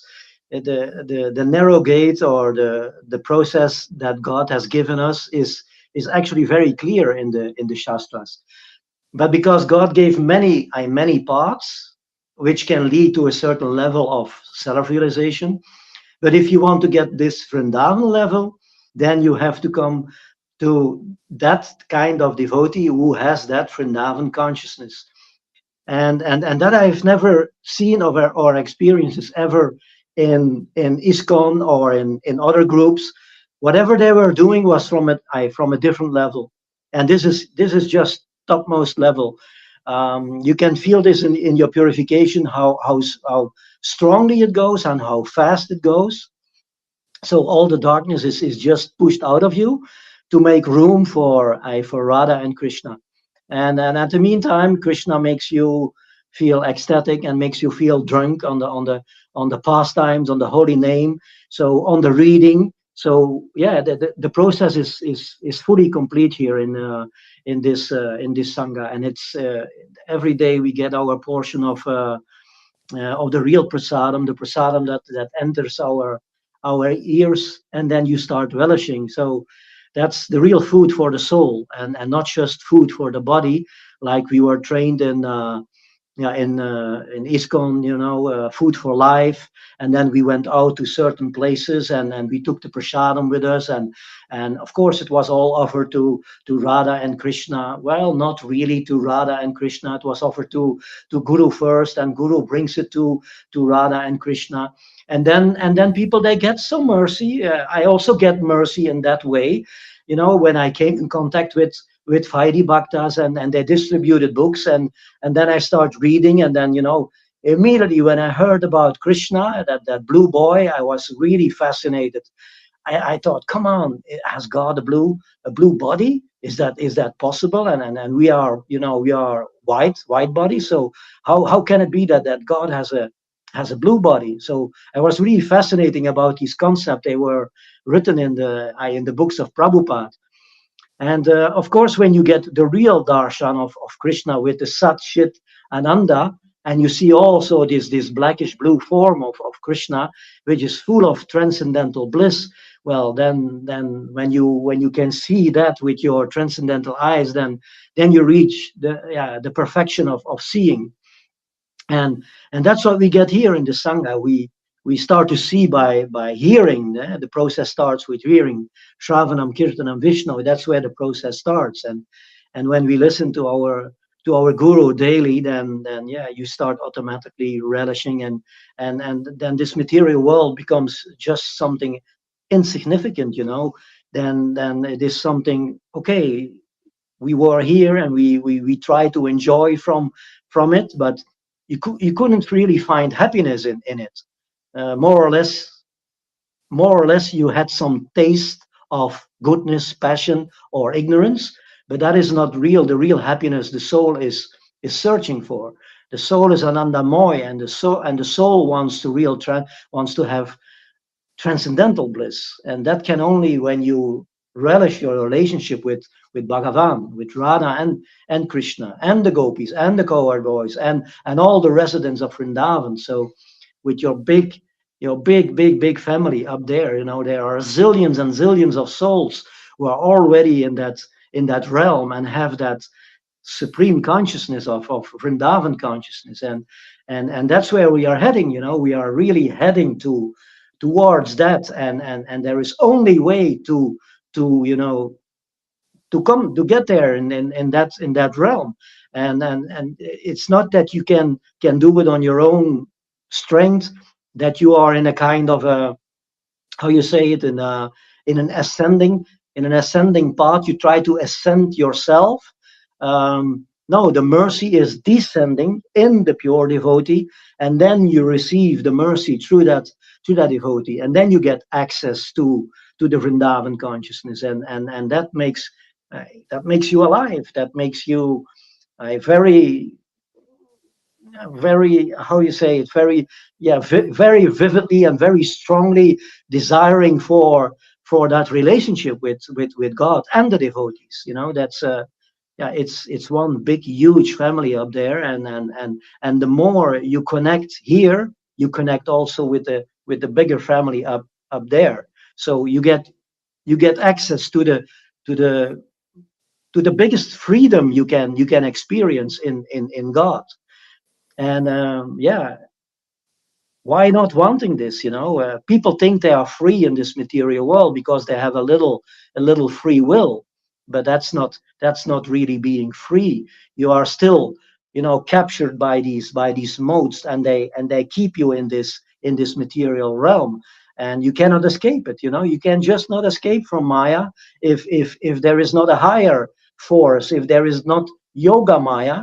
So, and this yoga Maya comes through the guru, and when the guru speaks, you are under that umbrella, the Govardhan hill. You feel the shelter, you feel the protection, and that feels so wonderful. You can really be yourself. You don't have to worry about all these rules and trying to control your senses and try to become a big sannyasi or a how you call it, a brahmachari, and try to control your sex desire.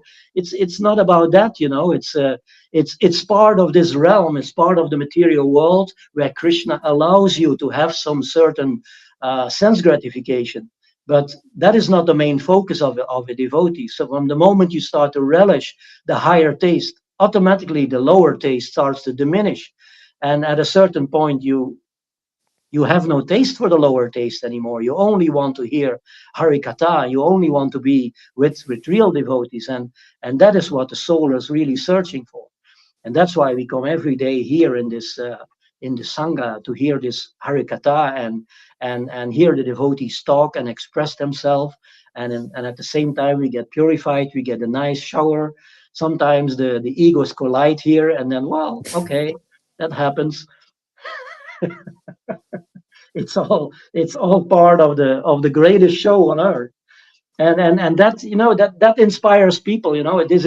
This is real here. People can see that we are real people, and we come in the stream, we express ourselves, and then people say, okay, wow, that's nice when we hear that devotee, and he says it from that angle, or that devotee brings in that. So that's the variety. Krishna has unlimited variety.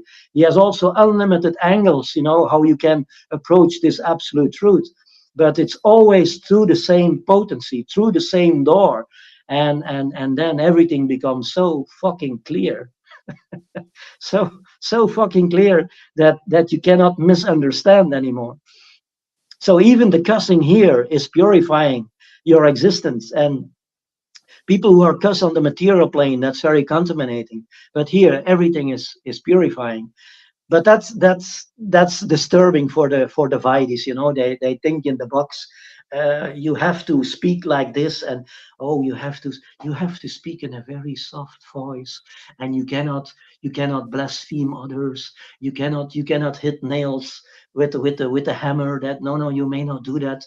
You must speak from the shastras in a very suitable way, so that it doesn't hurt my false ego, and then I can accept you as a guru.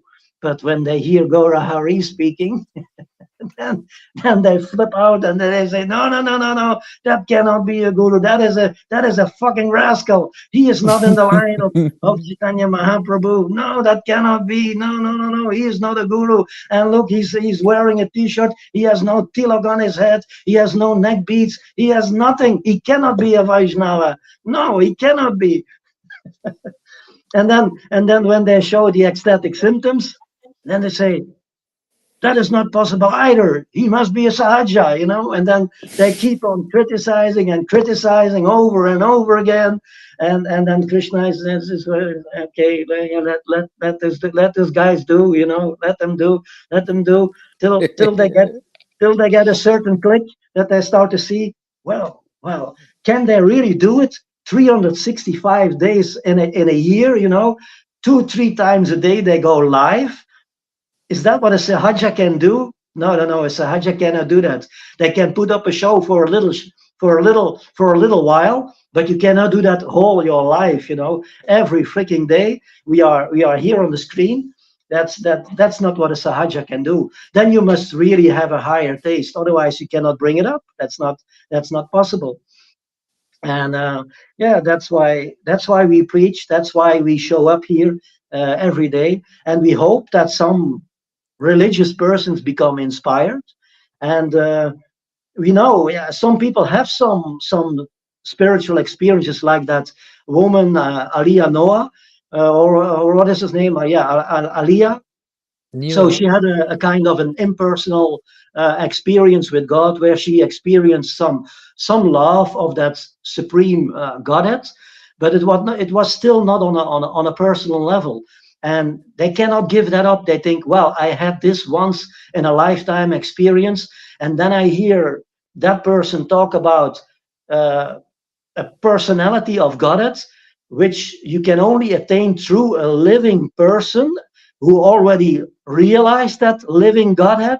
No, I cannot accept it, because I had my experience then and I didn't have a guru then. So why should I accept now a living guru? So that is the thinking of these kind of people. So, and that is, yeah, it's hard to give up, but still, when they come here for 1/12 of a second, they all get ready a lot of mercy, what they can gain here. But it has to fructify in themselves. The seed is planted, but when that seed will sprout, well, that may take maybe 1 year, 2 year. It can maybe take another lifetime, but once they come here, even for a few seconds, they got the mercy. The seed is planted, but they have to cultivate it by coming to sadhu sangha on a regular basis, and go through the process of purification, what we also do.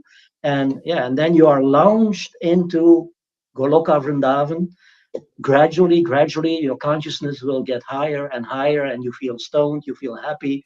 So that's what we are selling here, day by day. Yeah, I'll buy that. So that was my Excellent. word for today. Great. Awesome. Yeah, yeah.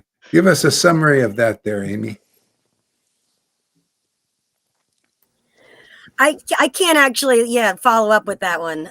That was, he said it all. Those are definitely, that was really well put, and there's a lot of knowledge coming in to me through that. So yeah, I love Freddie being up here. I completely agree. People come, he says, for 1/12 of a second, and they literally are feeling this vibration. They can feel it for that 1/12 of a second that they decided to join in, and then their speculation and their own ideas get in the way, and they say, no, this isn't for me. I already, I'm confident that I know what I think and what I feel, and I don't want, I'm not going to take your words, as truth. Mhm. So that's what Mhm. we end up seeing a lot. Yeah, I mean, I personally, the persons he was describing, the Vaides, I think, oh, I wouldn't want to be around those guys. Person, they're not like that. They're thinking that about us, and I'm thinking that also. I'm thinking, God, I would like a higher quality of association than narrow-minded. I mean, if they're willing to change, great, because I'm not willing to change, and this I haven't found anything better. Actually, how can I find anything better than what Lord Chaitanya has brought to this world, to taste the mellows of love of God and to distribute to others? What other, I mean, he would have done it. I mean, he's the Lord, he's God. I mean, I know that. And if people don't know that, well, that's your problem. I mean, we're here to solve the problem of knowing that and knowing why he came here, and to be able to emulate that, follow in those footsteps, and without this divine potency the Narayan Raj group can't guess at. See, he's austerities, right? Austerities.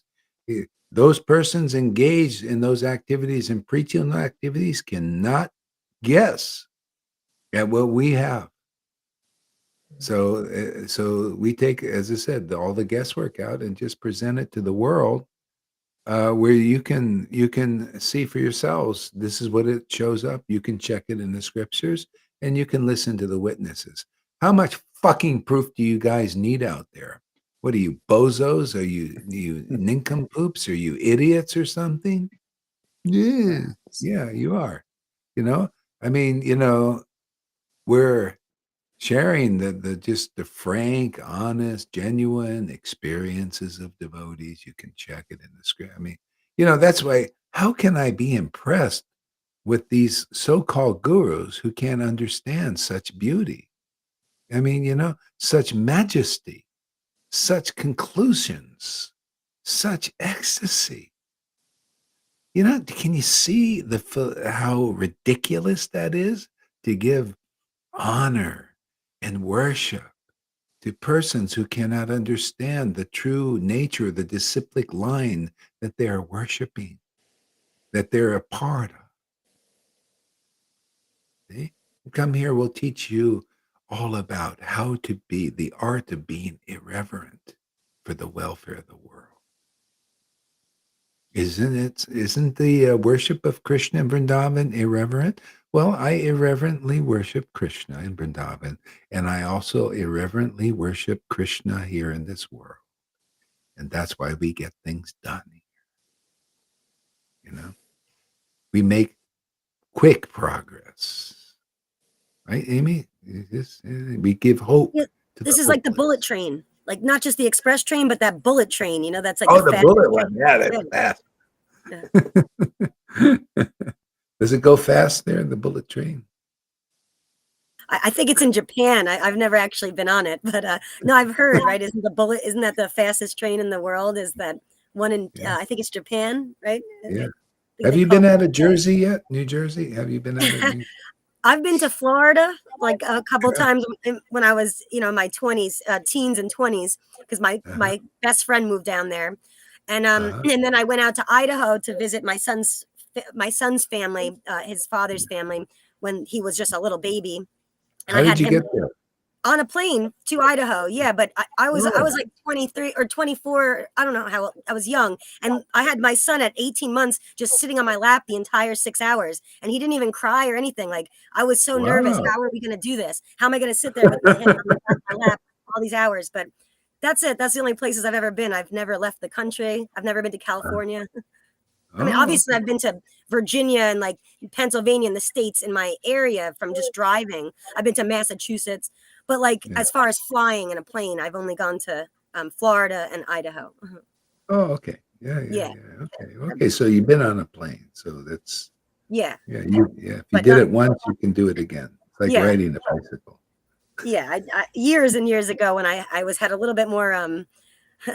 I was a little different back then. I was when you're like in your young 20s, the world is your oyster. You like don't even you're not feeling fear quite as much, it seems like, when you're younger. That's Mhm, in my mhm, experience, it seemed that way. mhm. The older I got, the more I was like, oh, okay, like getting the fear bug of things. But you're Yeah. getting younger now again, so the fear will start to go too. I think. Well, it feels that way. That's how it feels, especially these past couple weeks and just this elevation here with you. Yeah, I feel very different in a different kind of way, like in this Yeah, much yeah, better, higher way. And I yeah. know because I can see that the very distinct difference in the way I thought was thinking or feeling, and where my focus and my meditation was, just naturally going without my having a one pointed focus, which when we Mhm, have our one pointed focus here, then you mhm. see results. Yeah, yeah, yeah, yeah, yeah. Yeah, yeah. I remember when I would go to Vrindavan, I would always feel like I would get a gift from Krishna. Something wonderful would come, something outside of my. I feel that same thing here. It's like this is like the new Vrindavan, and devotees are more and more getting gifts, you know, special things happening. And that's as it should be. That shows you the real potency is here. Yeah. So that's great. So, Lolita, read another verse. I love this chapter. It's a great Sit properly, Lalita. sit properly.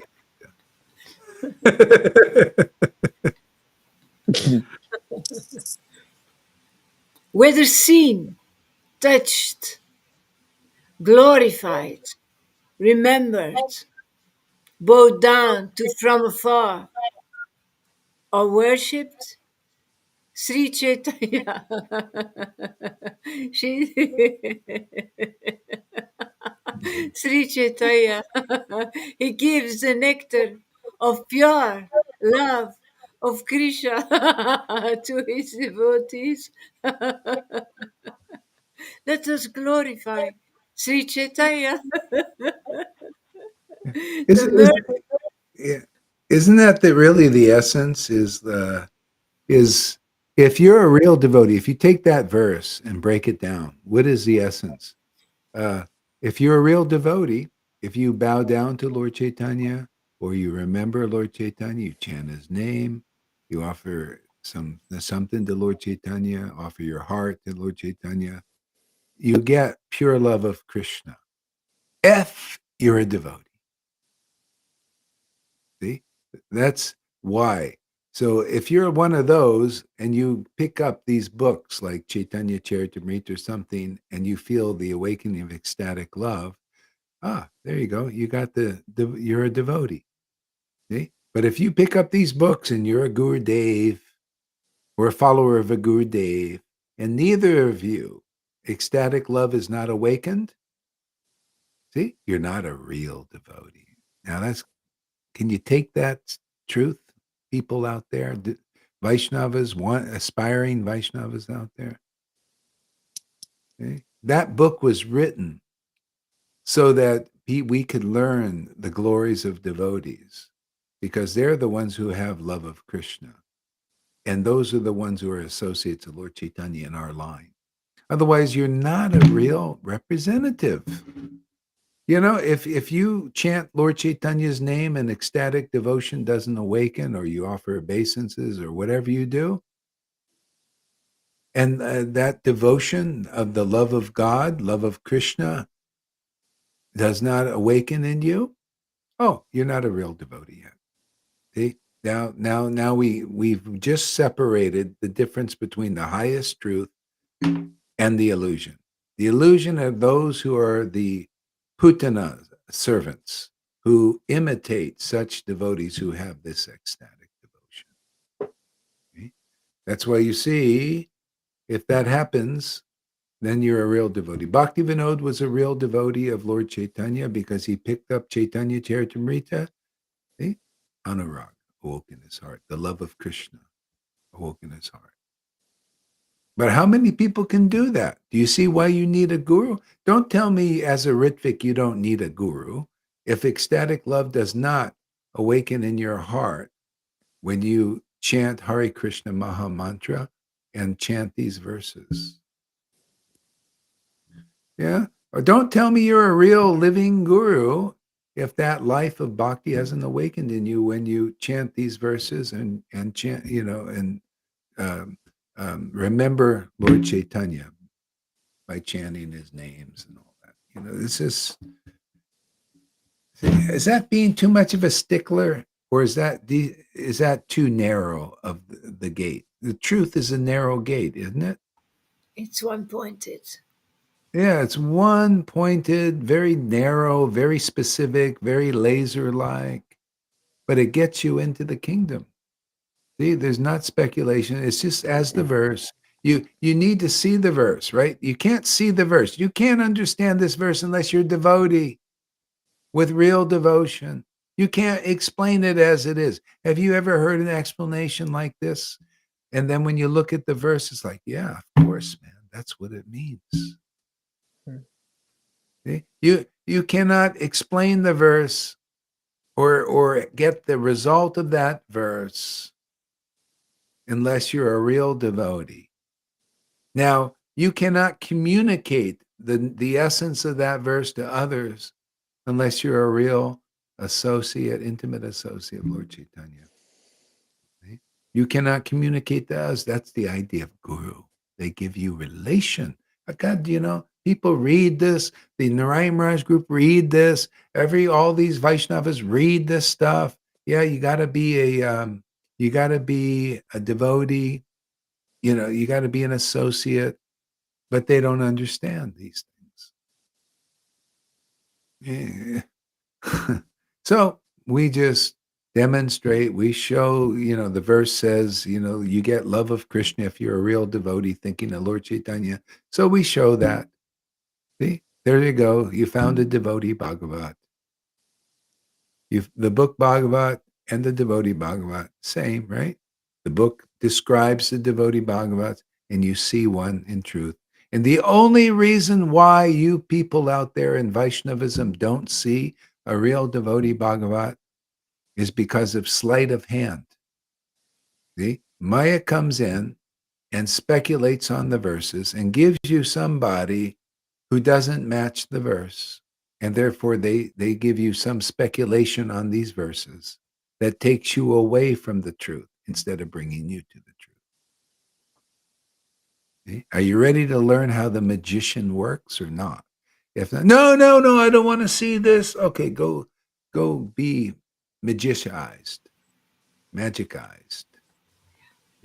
Go get the Hollywood of Vaishnavism, that Hollywood stick.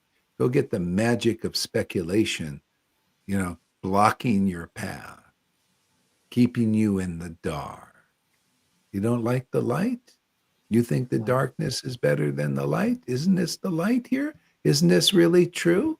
Isn't this like really give you a clear conception of what the real path of Krishna consciousness is, what the quick path is? So you're not, going around in circles, by the speculations of gurus who they're not residents of Vrindavan. They don't have the love of Krishna. They're not proving to be real devotees of Lord Chaitanya because the love of Krishna is not awakening in them? Have you followed enough of these people yet? Be tired of that? What happened Yeah, to the Amy? secret, Sick and they need tired. to have, sorry. Go I'm ahead sick there, and Lily. tired of following those. I'm sorry. Oh yeah. Go ahead. Man. Yeah, just yeah. You Energetic. need to have the book Bhagavat. That's your guide, and you need the love of the devotee Bhagavat for the book Bhagavat. Mhm. You need those two together. It is not working otherwise. It's really that couple. It's Radha Krishna, Bhaktivedanta. It's same principle. Yeah. Yeah, I mean, we're just pointing the straight way, man. Just go straight into the kingdom, man. You got to go straight into the real conception and not the magician's conception of speculation to deviate you from the verse. Yeah, you need the real conception, and that is the real Krishna. But only with real devotion can you ascertain these things. See, that's the way only the devotee knows. So the devotee, the real associate of the Lord, the real spiritual master is a realized soul. Come on, man. And they have to have the symptoms to prove it. Okay, now this is preaching just for the devotees. The non devotees or those who don't believe in devotees, they can't partake of this. It's just how it is, maybe they brush against this preaching and they benefit somewhat. Some seed might be sown, um, but not very deep, obviously. But we're here, the devotees, we're that appreciate the real truth. Maybe, this touches a chord in their heart. Maybe devotion will awaken in their heart because of hearing conclusive truth. This is for you.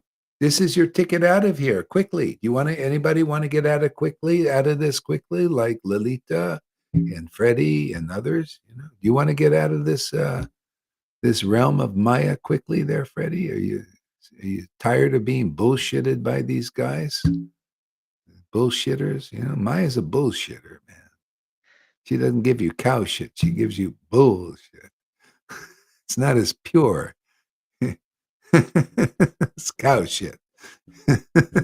And cow shit is not pure enough. People glorify cow shit, right? They glorify cow urine.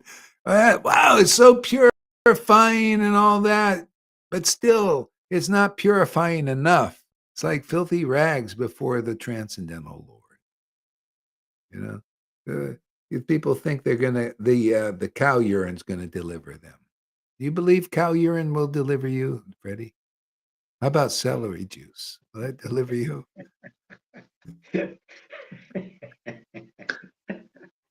it, it has its function on the material level, on the material body. That's the cow urine has an antiseptic propensity, Yeah, yeah, but it yeah. but it will not deliver you, of course, from the cycle of birth and death. So that is somebody who believes that, then he hasn't studied the books properly. It doesn't say that in Shastra that cow dung and cow urine will liberate you. Did Narottam, who said these things about Vrindavan, or Bhakti Siddhanta, did he say if you go to Vrindavan and you hear from a cow and you worship a cow, you'll really spiritually benefit? Or did he say you go there and you hear from a self-realized soul and then you'll benefit? Or Krishna said, saints of your caliber purify simply by being seen. He didn't say cows of your caliber of urine is purifies by even being seen. He didn't say anything about that. But antiseptic for the body, okay, that's fine.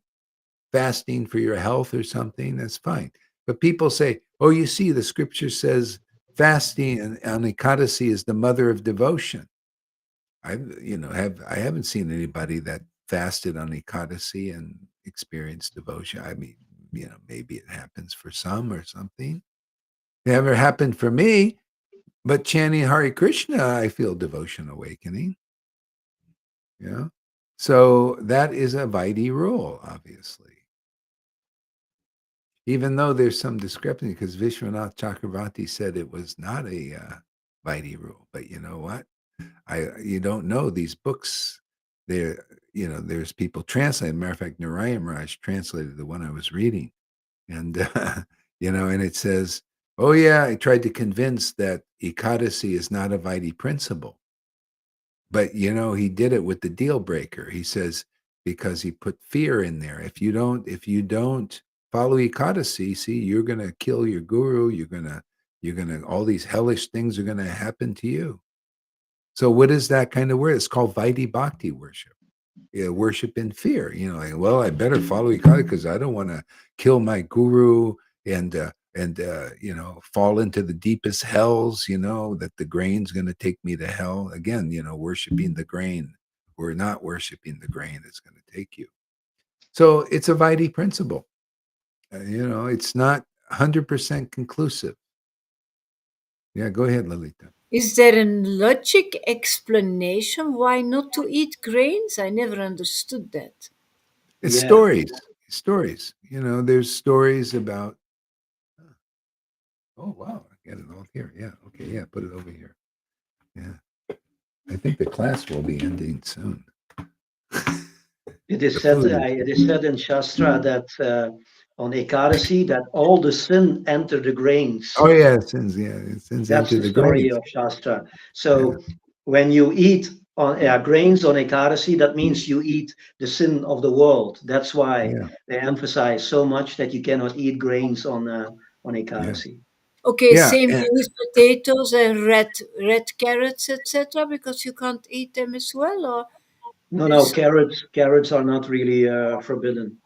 yeah. Uh, it's but yeah, you eat potatoes on Ekadasis, and then Well, it's not yeah, forbidden. It depends on the group. yeah, Like carrots in the Narayan Raj thing on Ekadasi, I think it may or may not be okay, but on the Radhakund Babaji's, and say, oh, and by the way, Krishna keeps track of if you eat it on Ekadasi, but there's 2 different days of Ekadasi. So which one is the right one? See? Or is Krishna keeping track? Said, well, it's okay on that day for that group, and that's not okay on that day for. See, the different groups think of different days are the Ekadasi day. So somebody's getting screwed if it's absolute truth, right? Somebody is because if you eat it on, somebody is lying if that's happening. They're saying, well, eat it on this day or that day. See, in other words, this it's faulty. The whole thing is if you want to follow that path, great, follow it. But you want to follow this path, we got the results. You like ecstatic devotion, you want quick purification, you want to really understand these things, then come here. But if you want to get split hairs on, well, it's like this, and it's not even logical. A lot of these things in on the Vitae path, they think, oh, there's so much hypocrisy on the Vitae path. Oh, you can't eat meat. You can't eat fish or chicken, right? You can't do that. Then you go to the holy Dham of Puri, and the fucking place is full of meat markets. The whole place is full of meat markets. This all And then you confuses me. Navadvip, it's so full. hypocritical, and then you go to Mayapur and Navadvip. Well, Mayapur, because ISKCON, right? You know, you can't worship Krishna without by eating this or that, or you got to eat certain things or not, and it's all that. See, that's Vaidhi, external. But then you go to Navadvip, a lot of Over the people river, worship the yeah. Lord Krishna. They're all fish markets, chicken markets, all kinds of stuff, I have a question. Yeah, go ahead. I mean, all of this like confuses me to the highest hilts. Like, I don't understand all, like, you can't eat grains, no carrots, this, like, garlic's I get the 4 rules that are, don't I get those, like, the 4 main, like, rules, but I could see the theory behind that. But when it comes to all these millions and trillions of, like, different rules and regulations and things you have to follow, for one, who on earth could do that? You know what I mean? Who on earth could follow that, like, to a T?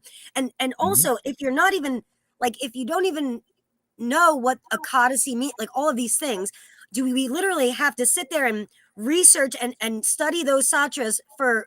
It's going to take years upon years upon years for me to even get that information into my brain, and then I have to now apply that information. Like, doesn't that seem like, it just seems so hopeless to me? It seems like a hopeless situation to me when I look at that.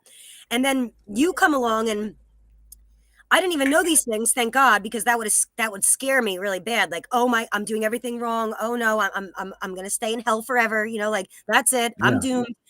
But then you come along and say, this isn't even what it's about. We're doing something actually completely different here. We're doing something that's not external. This is internal. Is like the fire of purification, and this is gonna. All we have to do is stay a part of this association, and then that's a lot easier, right? And I really, really like that idea, because this other idea, not that I'm saying it's an idea, I don't even know where all this came from. Like, in what part of the, like, history did they say that, oh, God said that you can't eat garlic, or you can't do these things, and like, and everything has to be this strict? I couldn't imagine that the Lord would feel that way. Like, who am I to say that, though? But I mean, you come along and show us, like, what, like, what devotion to the Lord really is, what real Raganuga Bhakti Yoga is, and it doesn't have to be that complicated. Because I think if you're complicating it so much with all of those rules and regulations, you're going to lose the essence of actual devotional love, because you'll be so focused on your own saving your own soul. Like, I can't eat the grain. I got to do this. I got to do that. I have all these, like, things to do every day, all these discipline. Where is there time for, love and devotion in that?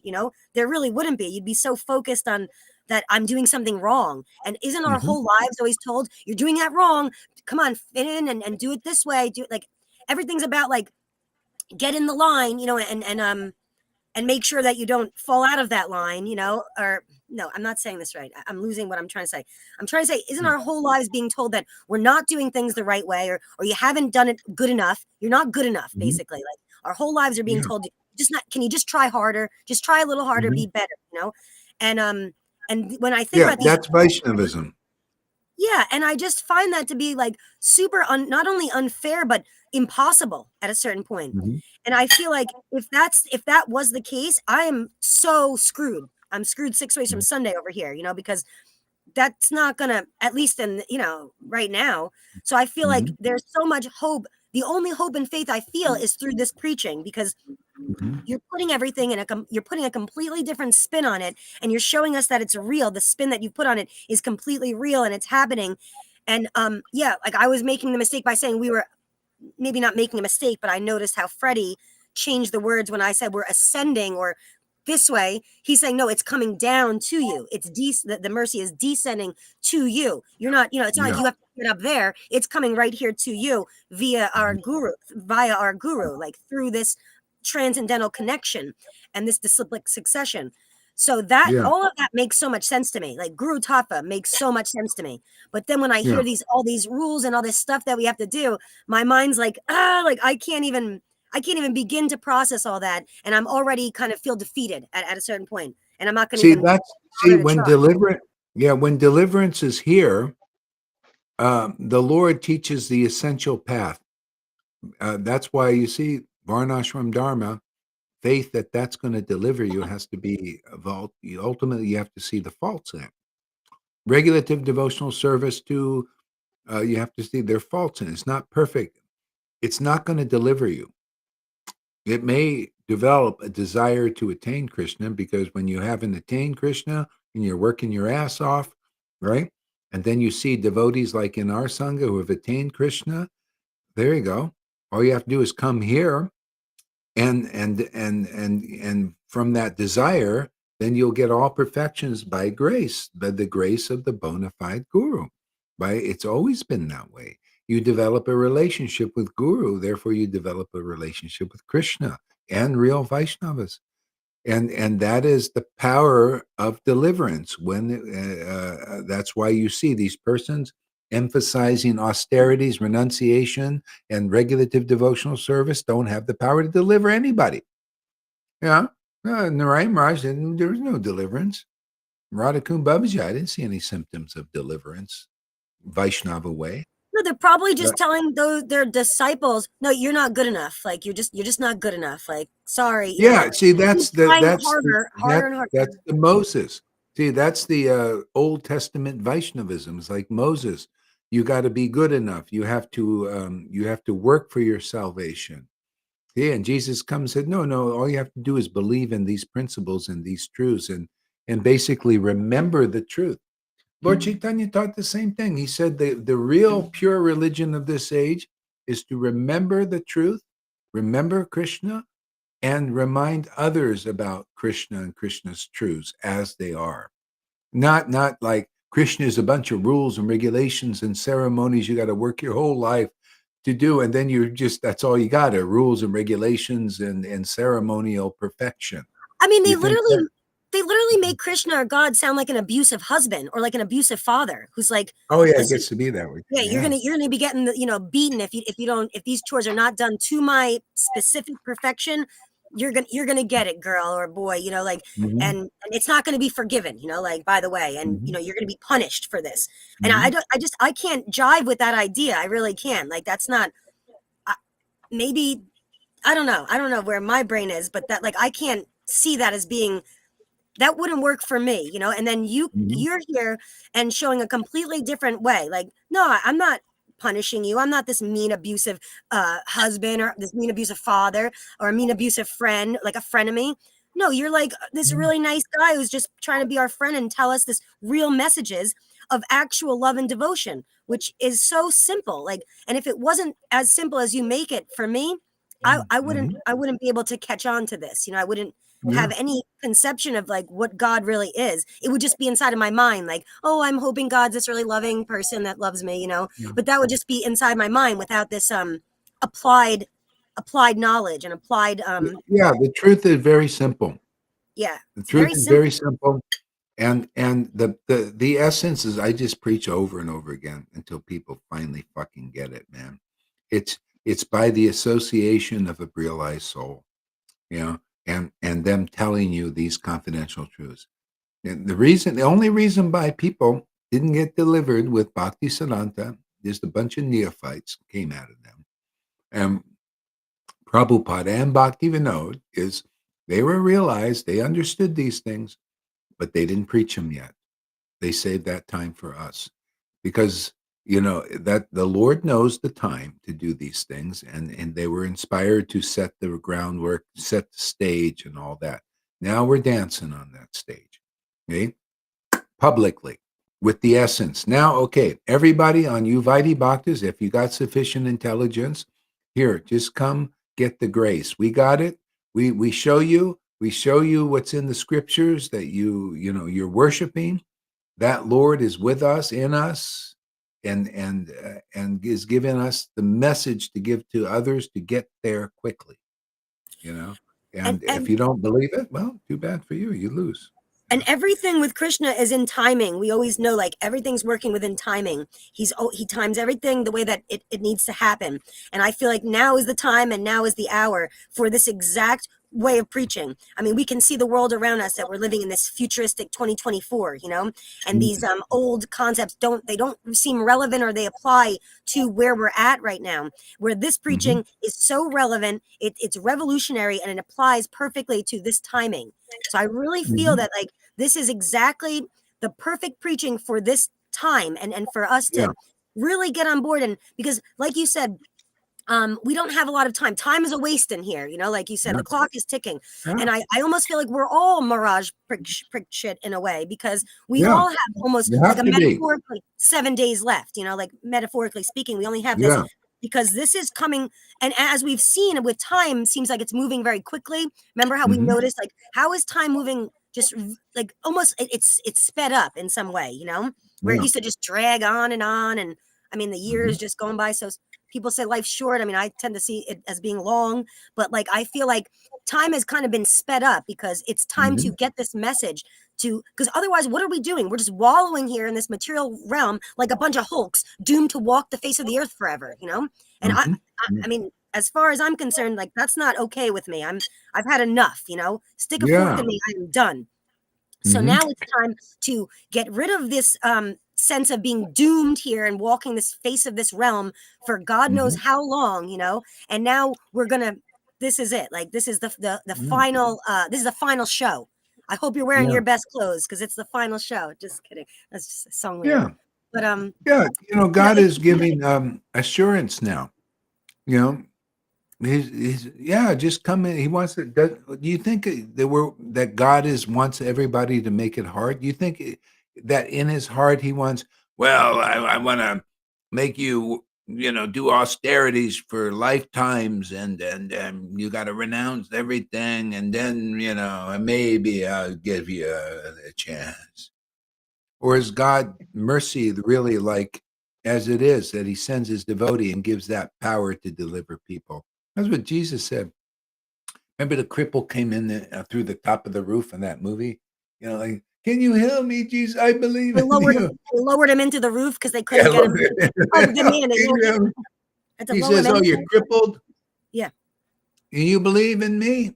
You believe my word? Yes, Lord, I have no other help. Yes, I believe."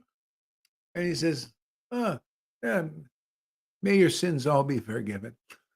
And the Pharisees there, what? Only God can forgive. They're very dramatic, very, very real blockbuster. Only God can forgive. How dare he? What a revolution that was. And when the Pharisees say to Jesus, well, he must be the devil to be able to do this. And Jesus says, only the he says devil it's would. so simple. He tells them, okay, that's not logical. It doesn't really make sense. I'm paraphrasing, but he says, if I'm the devil and I'm going against him to do his work, how is that logical? Like, I'm literally doing the exact opposite. So this is, they tried to say, like, oh, this must be evilly inspired for you to be able to heal, because he was literally healing, and he's performing these miracles just to show them, just to prove. You gotta be like Jesus. Otherwise, you can't deliver anybody. You gotta be like Jesus, and you gotta prove it, just like Jesus proved it, but not in the way that people think. They think this crippled guy was physically, he could have been, but actually, everybody is like this without the transcendental Lord. But who's going to straighten you out, man? When you find, that's why here we do those miracles and better, because if you're thinking that was about that guy, he probably just went out and he started, oh, I got a great body again, thank you, Jesus, but I'm busy, with my life and all material life. Oh, I have Probably one of goosebumps. those. And what about that other story that I love? Where the Well, wait woman, a second. We're gonna no other stories yet. sorry, Too fast. You gotta really. He likes it now when I get on her case. That's good. Good.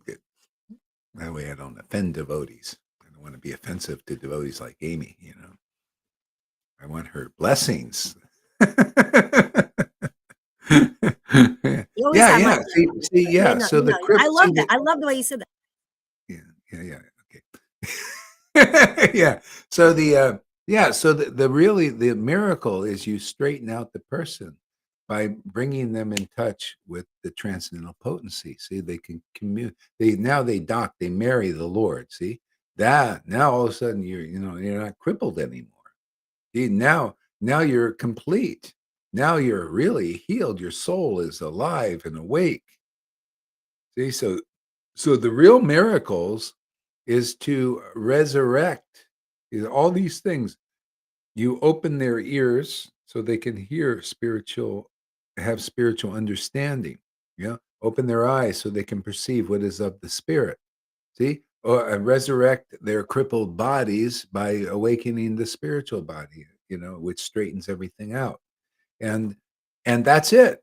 And that's what we do here. And that's why you can say all they want about it, but we resurrect dead material bodies, so that they're spiritual.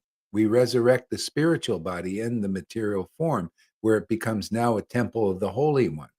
You know, we do this. We awaken people's hearing so they can hear and relish like Arjuna. You got to become like Arjuna, and people are becoming like that to relish the truth, man, as it is. Yeah, you become like that. So we're doing all those miracles of Jesus, but in actually a more clear, more conclusive, and perfect form. I'm sure that's what I'm saying is what that was all about. But because people are in the low material thinking, these stories they don't tell you the esoteric truth of what that's about. Is resurrection of the soul. Um, so that you're not you're just a dead body walking around. Whoa, my body was resurrected by devotee of Jesus. I was dead, now I'm alive. Hey man, where's the world? Oh, let's have a big family and let's forget about Jesus now. I just wanted the healing. No, the How stories are many a people are like metaphor. that? Yeah, Those stories are metaphors. a parable. They're a metaphor Yeah, to describe. Like, I love how you just said the guy crippled. Like, we're talking about metaphorically speaking, he's crippled. yeah, Like, we're all crippled in this world. Like, yeah. the story is explaining it in a very distinct way where we can and visualize it. Like, but Mhm. really, It's there's a meaning using of yeah. yeah, it's using the material body and conception to reveal the truth behind it, the deeper truth of that. The real resurrection of the spirit is what Jesus was spirit. It wasn't about resurrecting dead bodies just to kind of move around in the world or open eyes so people could see the material world so they could see the spiritual dimension. You know, to relish through the hearing the spiritual dimension. Because people, they can't relish it. The Vaidhi Bhaktis can't relish our preaching because they're on the level of materialistic Vaishnavism. They can't appreciate these concepts. This is like throwing pearls before swine and food before dogs, right? Didn't Jesus say it? Why shouldn't we say it too? Because it's the truth. It's what happens. Why sugarcoat it? Hey, you swine out there, you want to No. be thoroughbred racehorses? Come here, you can. Otherwise, I can't help it if you want to just continue eating, continue worshiping gurus who are still, not residents of Vrindavan, you know? Can I say the other story now? The other one Yes, that you I said. can. Yes, yes. Let's give you I, the let's give you. no, no, I no. love it. Don't do the thing where just Don't do what thing. that. Don't do that. No, just anyway, it's fine. Come So on, you like it that now. I don't know. Okay. No, I want to you be in don't. the smallest corner in the screen there, so just all you hear is me shouting, but my face is like little this Too big. bad. Too No, bad. but the one story I feel like really relates and I love, it's like there's a woman who has been sick for a while. Like she's been bleeding or something for 12 years. Like she's been ill. I mean, she's still walking around, but she can't get rid of this illness that she has.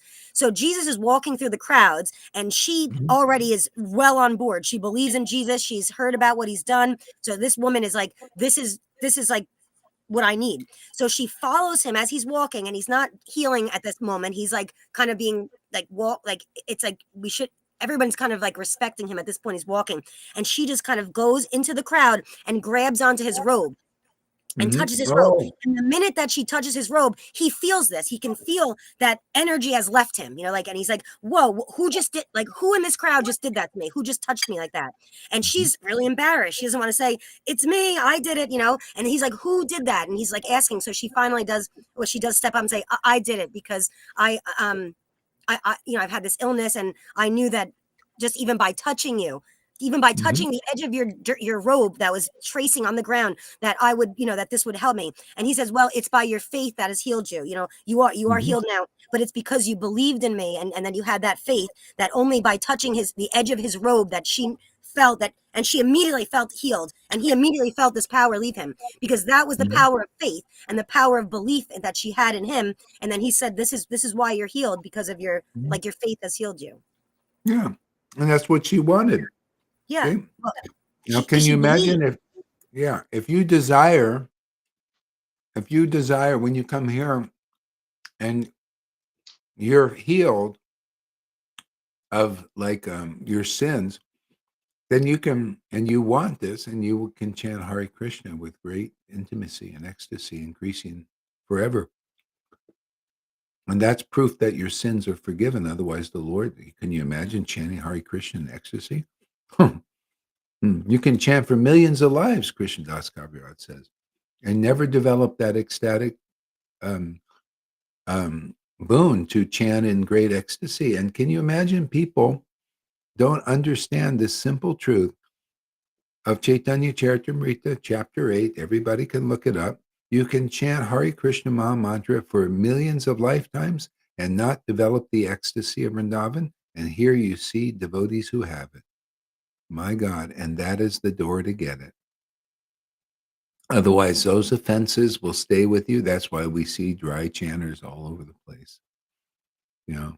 People, they don't chant in this kind of ecstasy because they need this association to speed up the process. Otherwise, you've got a long way to go. Could be many millions of lifetimes. I mean, if you believe those scriptures. Okay? But here, in one lifetime, sometimes in a week, you can start to have taste. But any kind of taste that you get here for transcendental knowledge and understanding, and you like to hear the vibration of spiritual beings, and it keeps you coming back, and all of that stuff is you're collecting divine wealth, man. The greatest wealth in the universe. Because you're in this situation and you believe that not just blindly, but you can perceive that God is working here in this transcendental way and potency that keeps you coming back. And that is amazing.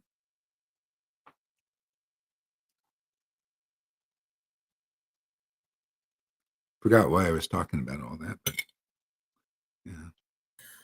Well, I liked also like that story because maybe like I love the way that you just put a spin on this that I really hadn't completely conceptualized before. I think I did in a way, but that like even with the woman who's like sick, and she touches the robe, like these are Mhm. actual like uh mental belief contaminations. Like the sickness is like our belief system, which is we believe that Mm. this is like a real world, like this isn't an illusion, this is real, Mhm. like everything here is almost in a sense like feels permanent. Like I know we're told it's temporary, but sometimes our brains Mhm. can't really conceptualize that. Yeah. And I think that all of these ideas, with Jesus and everything is to get to clear out that like that mental conceptions and contamination. So it's a higher Mm. thinking, and then it's more, it's spiritual. It's no longer Yeah. it's not no longer settling in this foggy material realm. It's become these Yeah.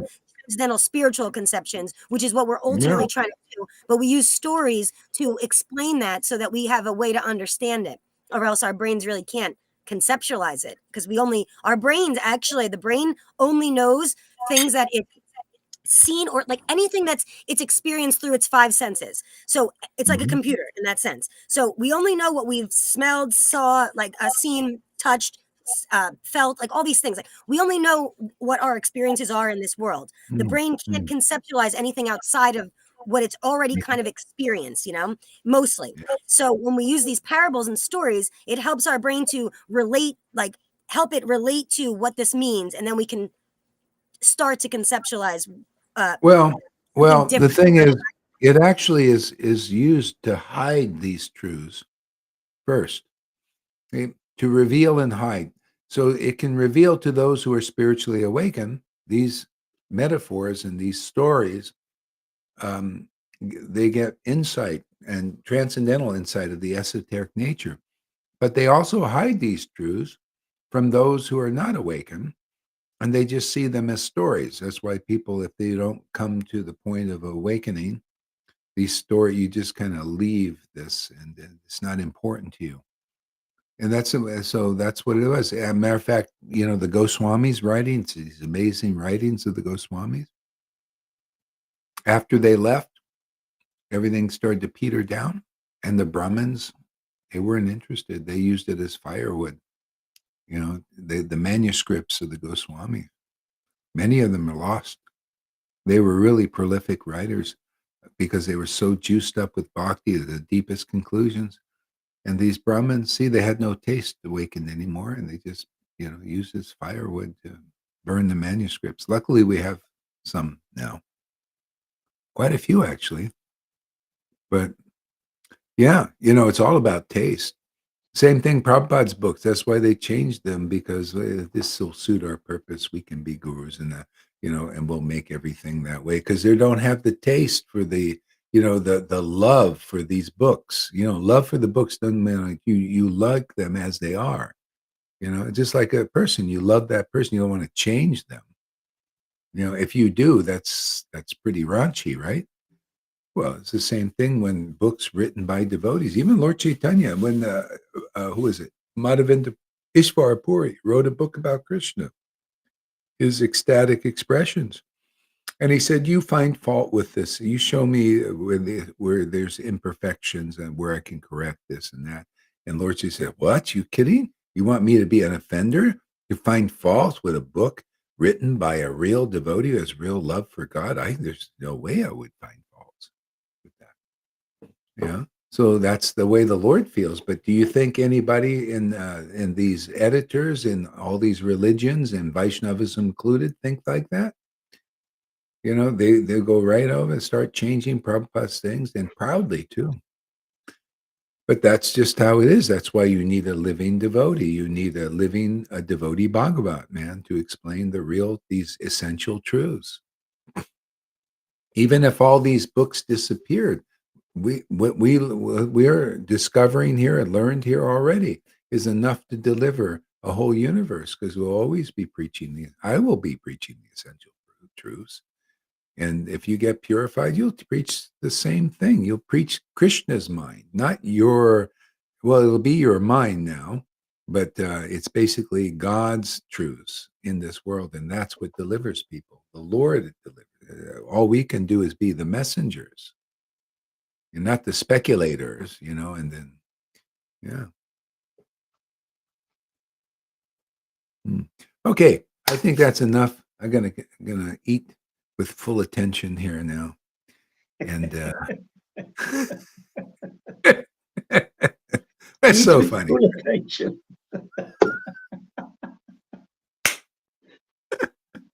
Yeah. Now you sound like David Beeman. Yes, I've learned my lessons from Mr. Kamalakanta, how to relish Mahaprasad. And so I'm going to do this with full attention now. Yes, it's offensive to speak while you're taking prasadam.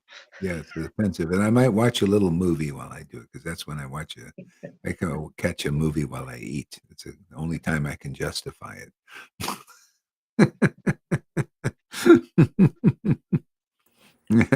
Yeah. Okay, my friends. I think I did over 3 hours. It was awesome. Yeah. I didn't know who talked more today. Was it Freddie or it was Freddie. It's Freddie. No, it was Amy. It wasn't me. It was Freddie. I think Freddie did the most. He gets the booby prize. Give him an extra batch of carrots. No, of celery, the juice. Celery is my brand mark. Yeah. Are you going to bring your celery juice, sir, to when I No. come? I skip it for a week. You're I bring kidding. some lemons. Oh my God, that's heresy, man. Aren't you going to feel guilty and Not at shamed? all. Not at No. all. I'm If it's I I'm have a practical. juicer. If he wants, I oh, have. he's got a juicer. No, She's no, got now, your no. back, now, buddy. Don't now worry, he she's was got your looking. back. He was looking forward to not juicing there. Don't spoil his program because he was saying, I can take a week off, and now He she's going to wants spoil her vacation. program. Yeah, he wants vacation. No austerities for 1 week. Yeah. I always adjust to the circumstances. Yeah, that's good. That's very good. Good ways there. Okay, so Lalita, Freddie, and Amy, thank you for your inputs here and sharings.